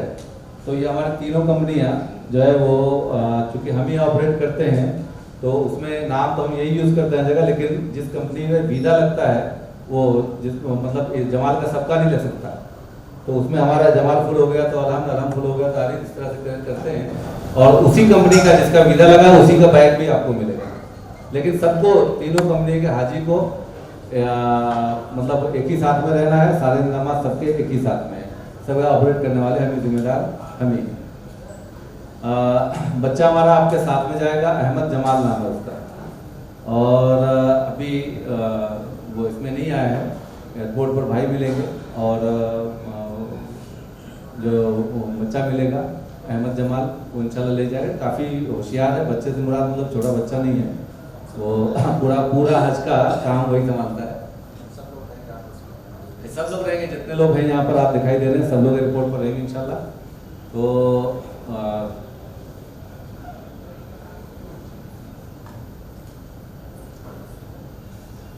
वेटिंग आपकी जो हर जगह है, इसमें जहनी तौर पर तैयार रहिएगा। तो जहाँ भी पूरे सफ़र में आपको चाहे एयरपोर्ट का मैंने बताया, जब वहाँ चले जाएंगे तो वहाँ से बस आने वाली है मिना के लिए या बस आने वाली है मदीना जाने के लिए, तो पता आपको एक टाइम जो मौलिम देता है वो टाइम आपको बता दिया था 10 बजे बस आ जाएगी। अब कुछ लोग तैयार होकर 10 बजे आ जाते हैं, मालूम पड़ा कि 12 बजे आ रही है बस, इंतजार भारी पड़ता है। अब अगले इसमें जो लोग पहले आए थे बोलते हैं यार तो लेट ही आएगी, वो तैयार नहीं रहते, तो पता चला कि टाइम पर बस आ गई। तो ये चीज़ों में ना आपको वहाँ कुछ नहीं करने जाना, आपको कोई काम नहीं है, बातें करनी है। और ये सफ़र में जो चीज़ें एक दूसरे के जरिए से आप कहीं आप जल्दी आ जाएंगे तो कुछ लोग लेट हो रहे हैं, बस आगे खड़ी है तब भी वेट करना होता है, और लोग आ गए तो आप जो है वो आप लेट हैं तो आपकी वजह से दूसरों को तकलीफ हो रही है। तो हमें दूसरों को नहीं देखना है, हमें खुद को देखना है कि हमारी वजह से किसी को तकलीफ ना हो। ये वेटिंग का हर जगह ध्यान बना के चलेंगे। मीना में भी जब अरफात ले जाना है तो वहाँ भी अब वो जितने बजे मौलिम ने कहा हम जा जाके उससे रास्ते में रहते हैं, उसने कहा इतने बजे, हमने आपको तैयार करके वहाँ पर मीना में आप बैठे हुए हैं, लेकिन वो 2 घंटा 4 घंटा बाद बस मिले। तो ये आप जो है ना वहाँ इंशाल्लाह बताएंगे, आप सिर्फ ज़हनी सुकून में रहें कि ठीक है ना क्या करना है, जब जाना है जाएंगे। कोई ऐसा तो नहीं है कोई ट्रेन छूट रही है, कोई गाड़ी छूट रही है, या हमको जो कोई काम है। और एक चीज़ यह है कि आपको वहाँ पर अखराजात के लिए पैसे ले जाते हैं लोग, है ना। आपको जमजम और खजूर लाना होता है वहाँ से। एक खर्च वहाँ पर कुर्बानी का है, और कुर्बानी के अलावा एक छोटा सा खर्च है जो हम अपने हाजी के ज़िम्मे करते हैं। वो है जब आप मिना के खेमे में होंगे तो वहाँ से एक दिन आप हरम आएंगे तवाफ़ ज़ियारत के लिए, जो फ़र्ज़ है हरम आके तवाफ़ और सही करेंगे। उसमें मामूली खर्च है वहाँ पर, आपको 25-50 रियाल का खर्च है वो। लेकिन अक्सर लोग वहाँ पर हमारे प्रोग्राम के हिसाब से नहीं चलते, वो अपने हिसाब से जाते हैं। अपने जब हिसाब से जाते हैं तो भटकते हैं, और भटकने में ना एक गाड़ी वाला ले आता है मिना खेमे में पहुँचना है। हम तो पहुँच जाते हैं, वापसी में उसने बिठाया और ला के कहीं छोड़ दिया। अब उनको समझ नहीं आ रहा कहाँ से जाए, दूसरी गाड़ी पकड़ा, और वो जो 10 रियाल लेता था वो 100 रियाल लेता है, और उसके बावजूद आप जगह पे पहुँच नहीं पाते। तो लोग फिर इसका भी ठेकरा हमारे सर में फोड़ते हैं। तो यहाँ से हर टूर ऑपरेटर लिखता है, हम भी लिखते हैं कि तवाफ़ ज़ियारत आपके ज़िम्मे, लेकिन हम मैनेज करते हैं, हम लेकर जाते हैं। जो हमारे साथ में होते हैं हम उनसे पैसा नहीं लेते, जो अलग से जाएंगे उनका जिम्मा उनका है। बाकी कुर्बानी का आपके ज़िम्मे है। 500 रियाल तकरीबन कुर्बानी का खर्च होता है। वो आप 2 तरीके हैं कुर्बानी के। एक है गवर्नमेंट का बैंक, जो वहाँ पर आप पैसे जमा करते हैं, आपको रसीद मिल जाएगी, और उसमें जो टाइम लिखा होगा उस टाइम पर आप अपना हलफ करवा सकते हैं। और दूसरा तरीका ये है, एक उसमें तरतीब नहीं हो पाती, जो हनफिया के नज़दीक तरतीब का मामला है, वो गलत नहीं है, वो सऊदी उलमा का फतवा है और जायज़ है वो, जो बैंक में जमा करते हैं। और बैंक में वो लाखों कुर्बानियाँ उनके थ्रू होती हैं, तो कोई टाइम आपको नहीं दे सकते कि आपकी कुर्बानी फला टाइम पर ही हो जाए। तो हम लोग एक दूसरा सिस्टम करते हैं कि हम लोग कुर्बानी का इंतजाम करते हैं। वहाँ पर एक जिम्मेदार है जो आप लोगों से मुलाकात वहाँ पर होगी, डेली रास्ते में रहेंगे, उनके यहाँ कुर्बानी का इंतजाम होता है। और उसमें जितने लोग हमारे ज़रिए से कुर्बानी करते हैं वो लिस्ट उनको उनके पास रहती है, आपका मोबाइल नंबर उनके पास रहता है, उनका मोबाइल नंबर आपके पास होता है। तो तरतीब क्या है, जिस दिन हम लोग मुजल्फा से मिना वापस आते हैं, अरफात होकर मुजल्फा और फिर मिना, तो मिना पहुँचने के बाद हमको जाकर रमी करना होता है, शैतान को कंकड़ी मारनी। और वहाँ से उसके बाद दूसरा मरहला क्या है, कुर्बानी का। कुर्बानी हो जाने के बाद तब जो है ना वो हलक करवाते हैं, हलक या कसर, बाल निकालते हैं, और उसके बाद तब जो है वो फिर एहराम करता है। तो ये तरतीब जो है इस सूरत में होती है कि आप हमारे साथ जाएंगे, रमी करेंगे, रमी से ख़त्म हो गई तो अब कुछ लोग जाकर अपने हाथ से कुर्बानी करने वाले होते हैं तो वो चले जाते हैं। हालांकि वो बड़ा मुश्किल काम होता है। 10 लोग अगर ख्वाहिश करते हैं कि हम अपने हाथ से करेंगे तो उसमें 2 ही जा पाते हैं, क्योंकि उस वक्त थके हुए होते हैं, अच्छे लोग जान रहे हैं कुर्बानी जो है। अब कोई चला गया तो उसने कई लोगों कर दी जो अपने साथियों में पहचान हो जाती है। तो दूसरा ये रहता है, वहाँ से आपने फ़ोन कर दिया मेरी रमी हो गई, या हम ग्रुप के साथ में हैं, हमने लिस्ट देखा और वहाँ पर लिख के अपने लोग हमारे साथ में हैं जिनकी रमी हो गई है, और फिर हम उनको हमने फ़ोटो खींचा व्हाट्सएप पे भेज दिया कि देखिए ये इन लोगों की रमी हो गई, कुर्बानी कर दीजिए।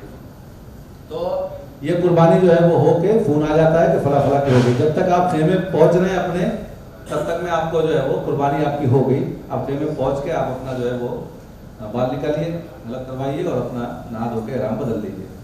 तो ये सिस्टम तो रहता है। तीसरी एक चीज़ होती है कुर्बानी में कि कुर्बानी के नाम पर वहाँ फ्रॉड बहुत होता है, बहुत ज़्यादा। और कुछ लोग जो है वो इसी काम में लगे हुए हैं कि हाजी को, हाँ वो जैसे यहाँ हज में भी मैंने बताया था फंसते हैं ना लोग, ऐसे ही वहाँ भी होता है। कुछ लोग हर जगह देखिए, आपको ताज्जुब होगा, बहुत सारे लोग कहते हैं वहाँ भी होता है।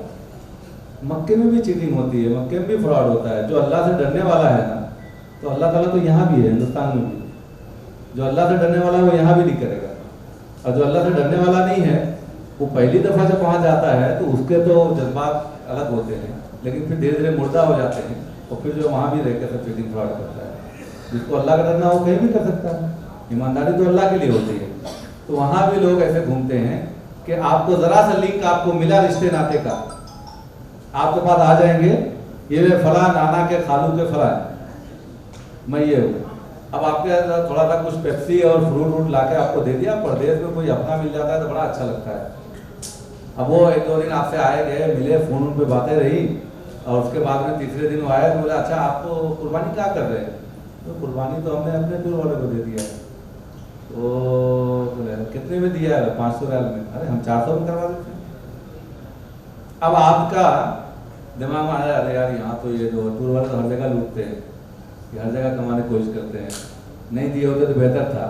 ये इस वजह से हम यहाँ कुर्बानी जमा नहीं करते।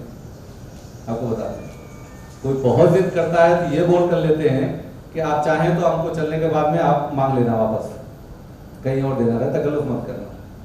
तो वजह ये रहती है कि हम नहीं चाहते कि इसमें हम खुद अपने बारे में कसम खा सकते हैं, 1 रुपया उसमें नहीं कमाते।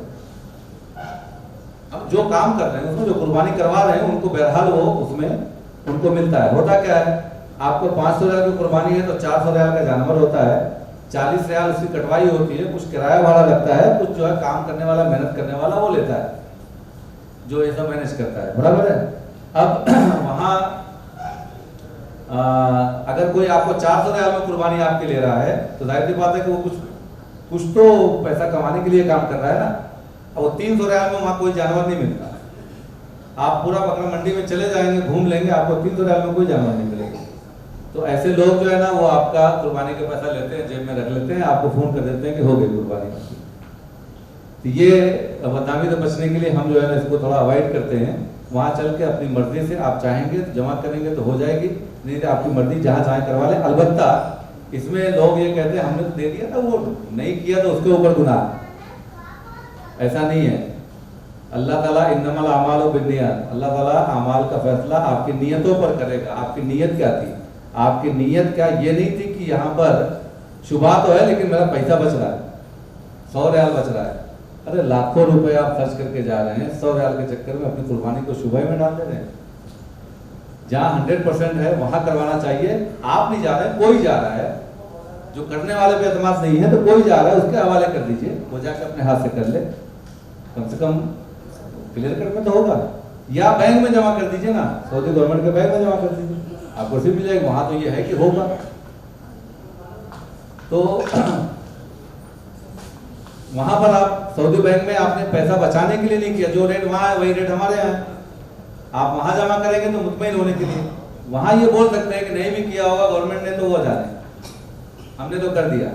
लेकिन दूसरे किसी को देते हैं, इसका मतलब जो है ना आप पैसा बचाने के लिए दे रहे हैं, तो वहां पर अपनी कुर्बानी को शुबे में डाल लें, थोड़ा सा पैसा बचाने के लिए। इसको अवॉइड करिएगा, बेहतर रहेगा। यहाँ से जो मैं कह रहा रियाल जो है ना पैसे जो ले जाते हैं, उसमें एक अहम चीज़ ये है कि आपको 10,000 इंडियन रुपए अपने साथ ले जाने की इजाज़त है। 10 मिनट तो 10,000 रुपए इंडियन आपको ले जाने की इजाज़त है। ये इससे ज़्यादा लोग ले जाते हैं, आराम से चला भी जाता है, कोई दिक्कत नहीं है। लेकिन तासुब का ज़माना है, आप जानते हैं, और बहुत सारे ऑफिसर जो है वो भी इसमें जहन जो है ना उनका गंदा हो चुका है। परेशान करने के लिए आपको, जब आप कैश ले जाएंगे, हाथ में ले जाएंगे, बैग में डालने का खतरा ये रहता है कि वो पता नहीं बैग गुम जाए तो, और स्क्रीनिंग वगैरह में जो है ना पैसे दिख जाते हैं तो फिर और मसला होता है ना। वो जो आपको बैग गुमना जो है ना वो मालूम पड़ गया, ये तो जो अंदर रहते हैं सब जो चोरियां करने वालों के भी पूरे वो सिंडिकेट होते हैं, बने रहते हैं। बैग में तो मत रखिएगा, हैंड में ले जा रहे हैं, जेब में ले जा रहे हैं।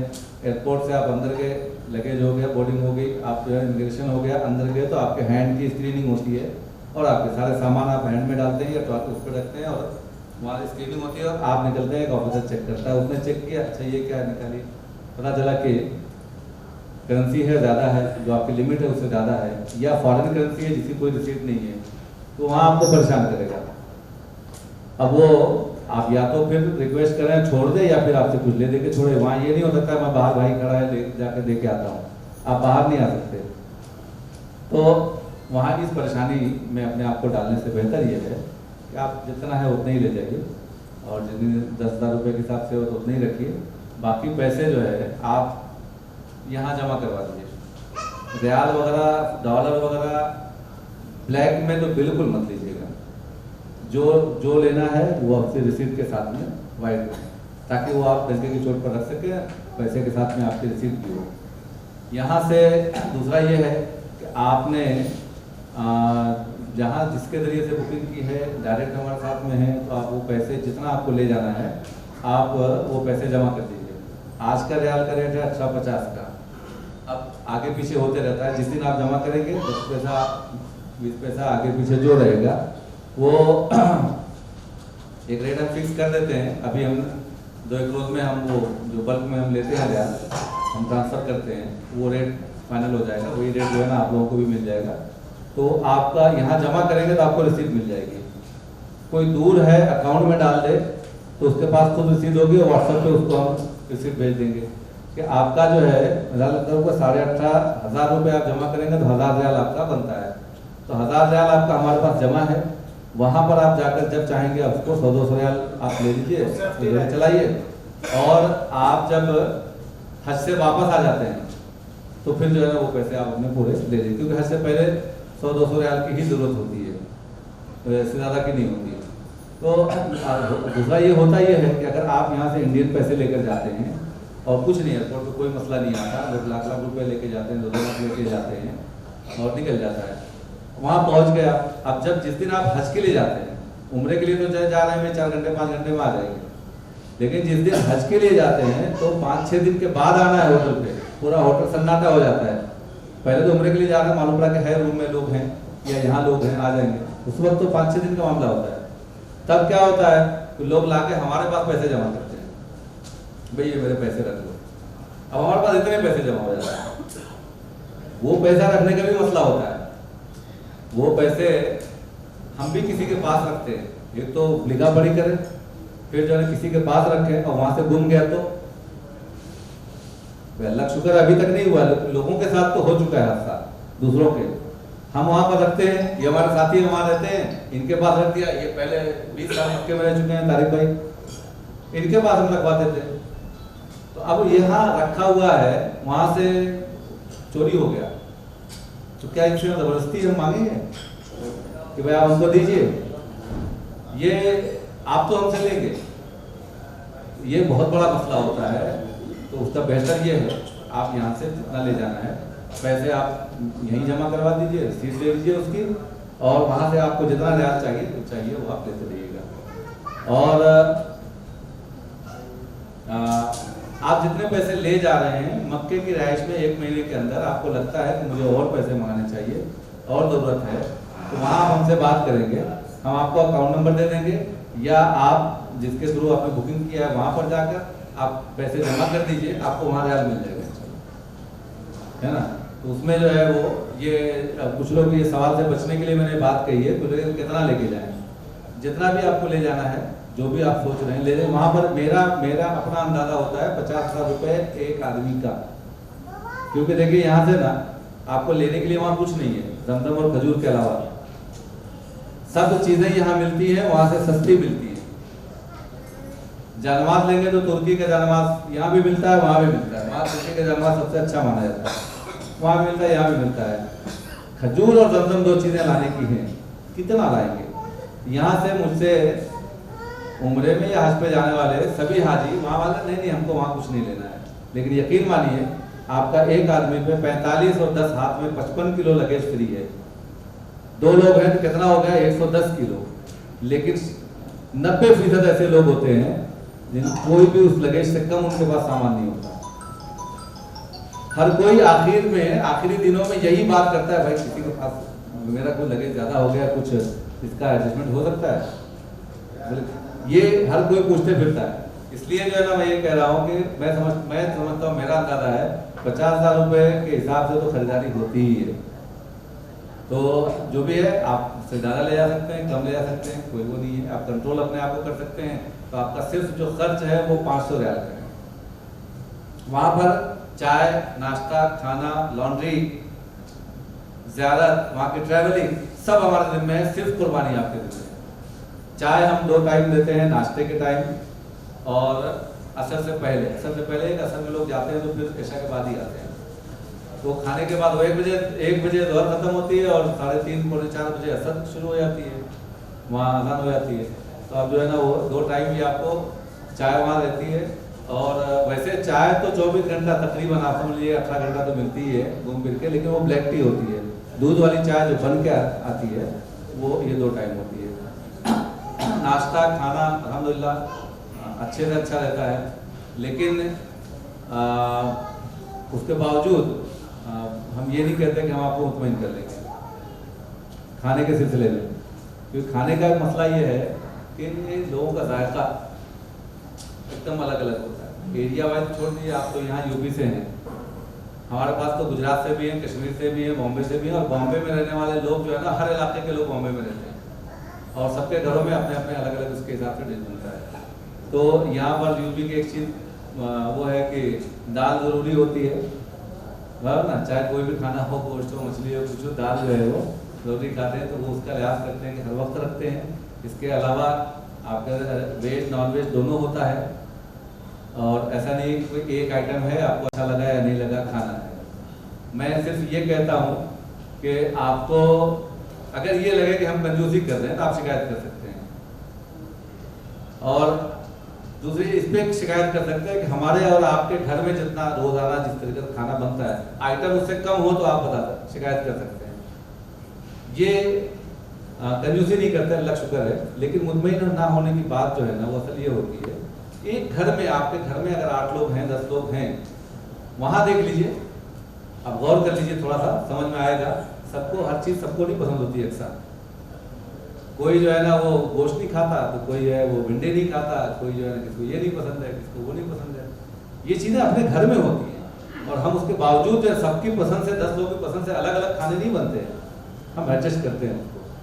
तो एक ये है। दूसरा ये है कि एक और चीज़ है, ध्यान में रखिएगा कि खाने के ताल्लुक से आपको लग रहा होगा ना ये बहुत बेकार की बातें हैं, बेकार की नहीं है। मुझसे लोग कहते हैं कि अरे भाई हमारे हम खाने के लिए थोड़ी जा रहे हैं, इबादत के लिए जा रहे हैं वहाँ पर। मैं कहता हूँ अगर आपने खाने में शिकायत नहीं की तो इंशाल्लाह किसी चीज़ में शिकायत मुँह करने के लिए। उतना सब आइटम रखने के बावजूद वेज नॉन वेज सब रहता है, अचार पापड़ फला ढेका फ्राई सब होता है। एक टाइम नहीं रहा, दूसरे टाइम फ्राई ज़रूर होता है। इतना सब रखने के बावजूद फिर भी बहुत सारे लोग जो है, मैं सबकी बात नहीं कर रहा हूँ, 90-95% तो अल्हम्दुलिल्लाह जो रहता है खाते हैं और चले जाते हैं। लेकिन कुछ लोग जो है ना वो जो जिसको बेचैन तबीयत कहते हैं, या ये कि फौरी रिएक्शन देने वाले लोग, ऐसे लोग जो है ना वो अच्छा होता तब भी फौरन अच्छा कहते हैं, और कुछ खराब रहता है क्या यार क्या है ना, ये करते हैं। ये जो है वो रोज़ का काम है आपका, तीनों टाइम का। फिर आपका हज हो गया, हज के बाद भी तो आपका हज के बाद इबादत है और खाना पीना और काम क्या है। तो उसमें क्या होता है, एक चीज़ और होती है, लोग ये ख्याल नहीं करते कि मुझे कब क्या खाना चाहिए। कुछ लोग चाय के आदी हैं तो हरदम चाय पीते रहते हैं, उसकी वजह से भूख नहीं लगती। कुछ लोगों ने मालूम पड़ा कि मगरिब बाद भी कुछ खा पी लिया है, तो अब वो वहाँ पर, कुछ लोग यहाँ पर ऐसे रहते हैं कि ऐशा की नमाज पढ़ के फ़ौरन खाने के आदी होते हैं। कुछ लोग है उनकी दुकान यहाँ पर उसमें नकाब में कहीं है और रात में 11-12 बजे बंद होती है, तो जाते हैं 12-1 बजे खाना खाते हैं घर पे। तो जो जैसा आदी होता है वहाँ पर, उसको उसी हिसाब से वहाँ भी चाहत होती है। तो वहाँ पर तो एक टाइम होता है, आपको 9 बजे से 10-10:30 बजे तक रात में खाना लगा है, हालांकि वो 11 और 11:15 तक चलते रहता है। हाँ, 11 और 11:15 तक चलते रहता है। दूसरा जो है ना वो नाश्ता जो है हमने 7:30 से 9 का टाइम रखा है। कुछ लोग जाके सो गए, एहतियातन हम कोशिश करते हैं कि वे 9:30 नहीं, चलो जितना मैक्सिमम लेट कर सकते हैं रखें। फिर दोपहर के बाद में 1 बजे से 2:30 बजे तक खाने का टाइम है, तो आपको तो इस बीच में खाना है। अब आप चाहें कि 5 बजे दोपहर का खाना खाएं तो 5 बजे तो वहाँ मिलेगा नहीं, लेकिन जो काम करने वाले लड़के हैं उनको धुलना वल्ला है, सफाई करनी है और फिर आराम करके फिर दूसरे टाइम के लिए हाजिर होना है। तो ये टाइम पर खाने से पहले आप थोड़ा सा एहतियात करेंगे कि भूख लगने का मौका मिले, भूख लगे। जब भूख लगी होगी ना तो दाल रोटी भी होगी तो अच्छी लगेगी, और भूख नहीं लगी रहेगी तो मसल्लम भी होगा तो खाने की तबीयत नहीं होगी। ये इन चीज़ों को थोड़ा लिहाज करके चलेंगे तो इंशाल्लाह आपको जो है वो खाना भी अच्छा लगेगा। मैं सरसरी तौर पर कुछ चीज़ें बताते हुए ख़त्म करता हूँ। दवाइयाँ वगैरह जो है आपको सफ़र में लेनी है। जो लोग मुस्तकिल कोई दवा यूज़ करते हैं तो वो डॉक्टर से उसका प्रिस्क्रिप्शन ले लेंगे, और आपको सफ़र 40-45 दिन का है तो उसका डबल दवा रखिए और 2 बैग में रखिएगा। 2 बैग में इसलिए रखना है कि एक बैग गुम गया तो कपड़े के बगैर तो काम चल जाएगा, नए ले सकते हैं, लेकिन दवाइयों के लिए मुश्किल हो जाएगा। वो ज़रूरी है। चश्मा जो लोग लगाते हैं और चश्मे के बगैर काम नहीं चलता, एक्स्ट्रा चश्मा रख लेंगे। वहाँ पर टूट गया तो नंबर का आपका नहीं मिलेगा, बनेगा तो कम से कम 300-400 रियाल का बनता है नॉर्मल चश्मा, यानी 6-7 हज़ार रुपये इंडियन। एक चश्मा आप जो है ज़रूर रख लीजिएगा जो लोग चश्मा लगाते हैं। और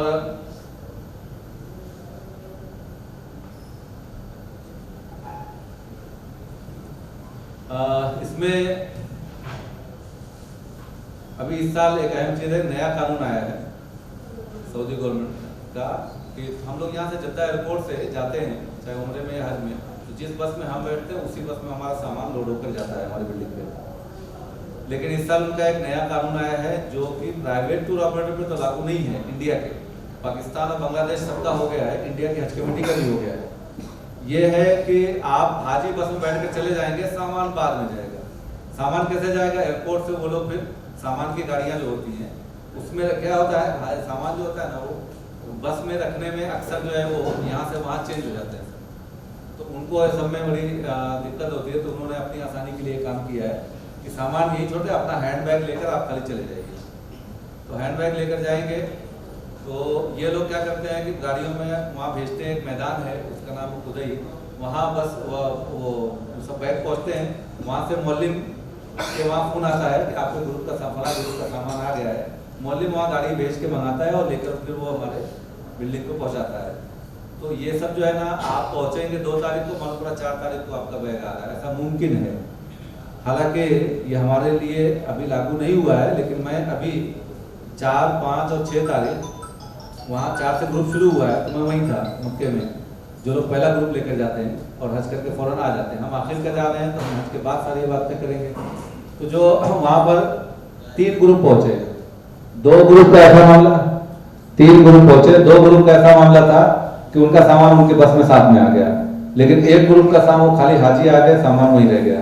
तो मौलिम ने मुझे खुद बताया कि देखो ये एहतियात करना, अपने हाजी लोगों को बोलना कि 2 दिन के लिहाज से कम 1 जोड़ी कपड़े अपने हैंड बैग में रख लें, 2-4 दिन की दवाइयाँ, 1 जोड़ी कपड़ा, यानी जो हमने ये बैग दिया है बड़ा वाला भी आप हैंड में ले जा सकते हैं।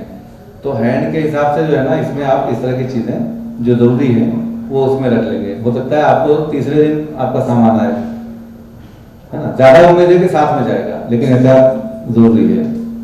दूसरा है कि कोई गिरी हुई चीज़ वहाँ पर कतई ना उठाएं, ये कानूनन मना है, जुर्म है। तवाफ करते हुए अभी 5 दिन पहले 6 दिन पहले की बात है कि पहले हुआ था ये वाकया, 5-6 दिन पहले उसको 6 महीने की सजा हुई है। क्यों? क्या किया था उसने? तवाफ करते हुए उस बंदे ने एक मोबाइल देखा गिरा हुआ है, उसने उठा लिया और नीयत ये थी, अल्लाह नीयत जानता है, उसके बोलने का नीयत ये थी कि मैं अभी निकल के किसी को दे दूंगा, सिक्योरिटी को जो गेट वेट पे उनको दे दूंगा। लेकिन सारे कैमरे लगे हुए हैं, कैमरे में रिकॉर्ड हो रहा है, वहां पर देखा गया किसने ये उठाया। तवाफ करते हुए जो है उसको गायब कर दिया, उनकी फैमिली परेशान थी, कहाँ गए। और फिर जो है ना उनको सजा हुई कि ये अभी की बात है रमजान की, और अभी उनको सजा हुई है जो काजी के यहाँ केस चला 6 महीने की। वो तो गनीमत है कि खारजी हैं तो हाथ नहीं काटते, वरना कानून तो वहाँ पर ये है कि हाथ काटते। तो बेहतर ये है कि कोई गिरी हुई चीज़ कैसी भी आप देखें आप ना उठाएं। मेरा ख्याल है कि सारी चीज़ें आ गई हैं। 2-3 मिनट खाली, चूंकि बहुत जल्दी है, लेट हो गया है, आप लोग कुछ सवाल हैं तो कर लीजिए। रियाल की सारी रसीद होना चाहिए, जो आप रियाल ले जाए साथ में अपने रियाल और डॉलर, उसके लीगल उस वक्त होगा जब उसकी रसीद आपके पास होगी।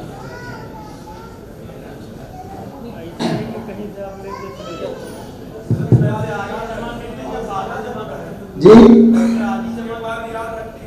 आज भी कर सकते हैं, आज भी जो लोग पैसे लेके आए हों तो वो जमा कर सकते हैं कि भाई इतने इंडियन रुपीस आज जमा कर लें, इतना कितना रियाल बनेगा वो जान लें, उसकी रसीद ले लें। कितना है 1500 में मसला नहीं है, ले आ सकते हैं। 1700 पहले का है। आप एयरपोर्ट में हमारे पास जमा कर देना, आप वहाँ ले लेना। हाँ, एयरपोर्ट रेट को दे दीजिए, हमारे पास तो उसकी रसीदें होंगी, तो वहाँ फिर मक्का पहुँचने के बाद। जी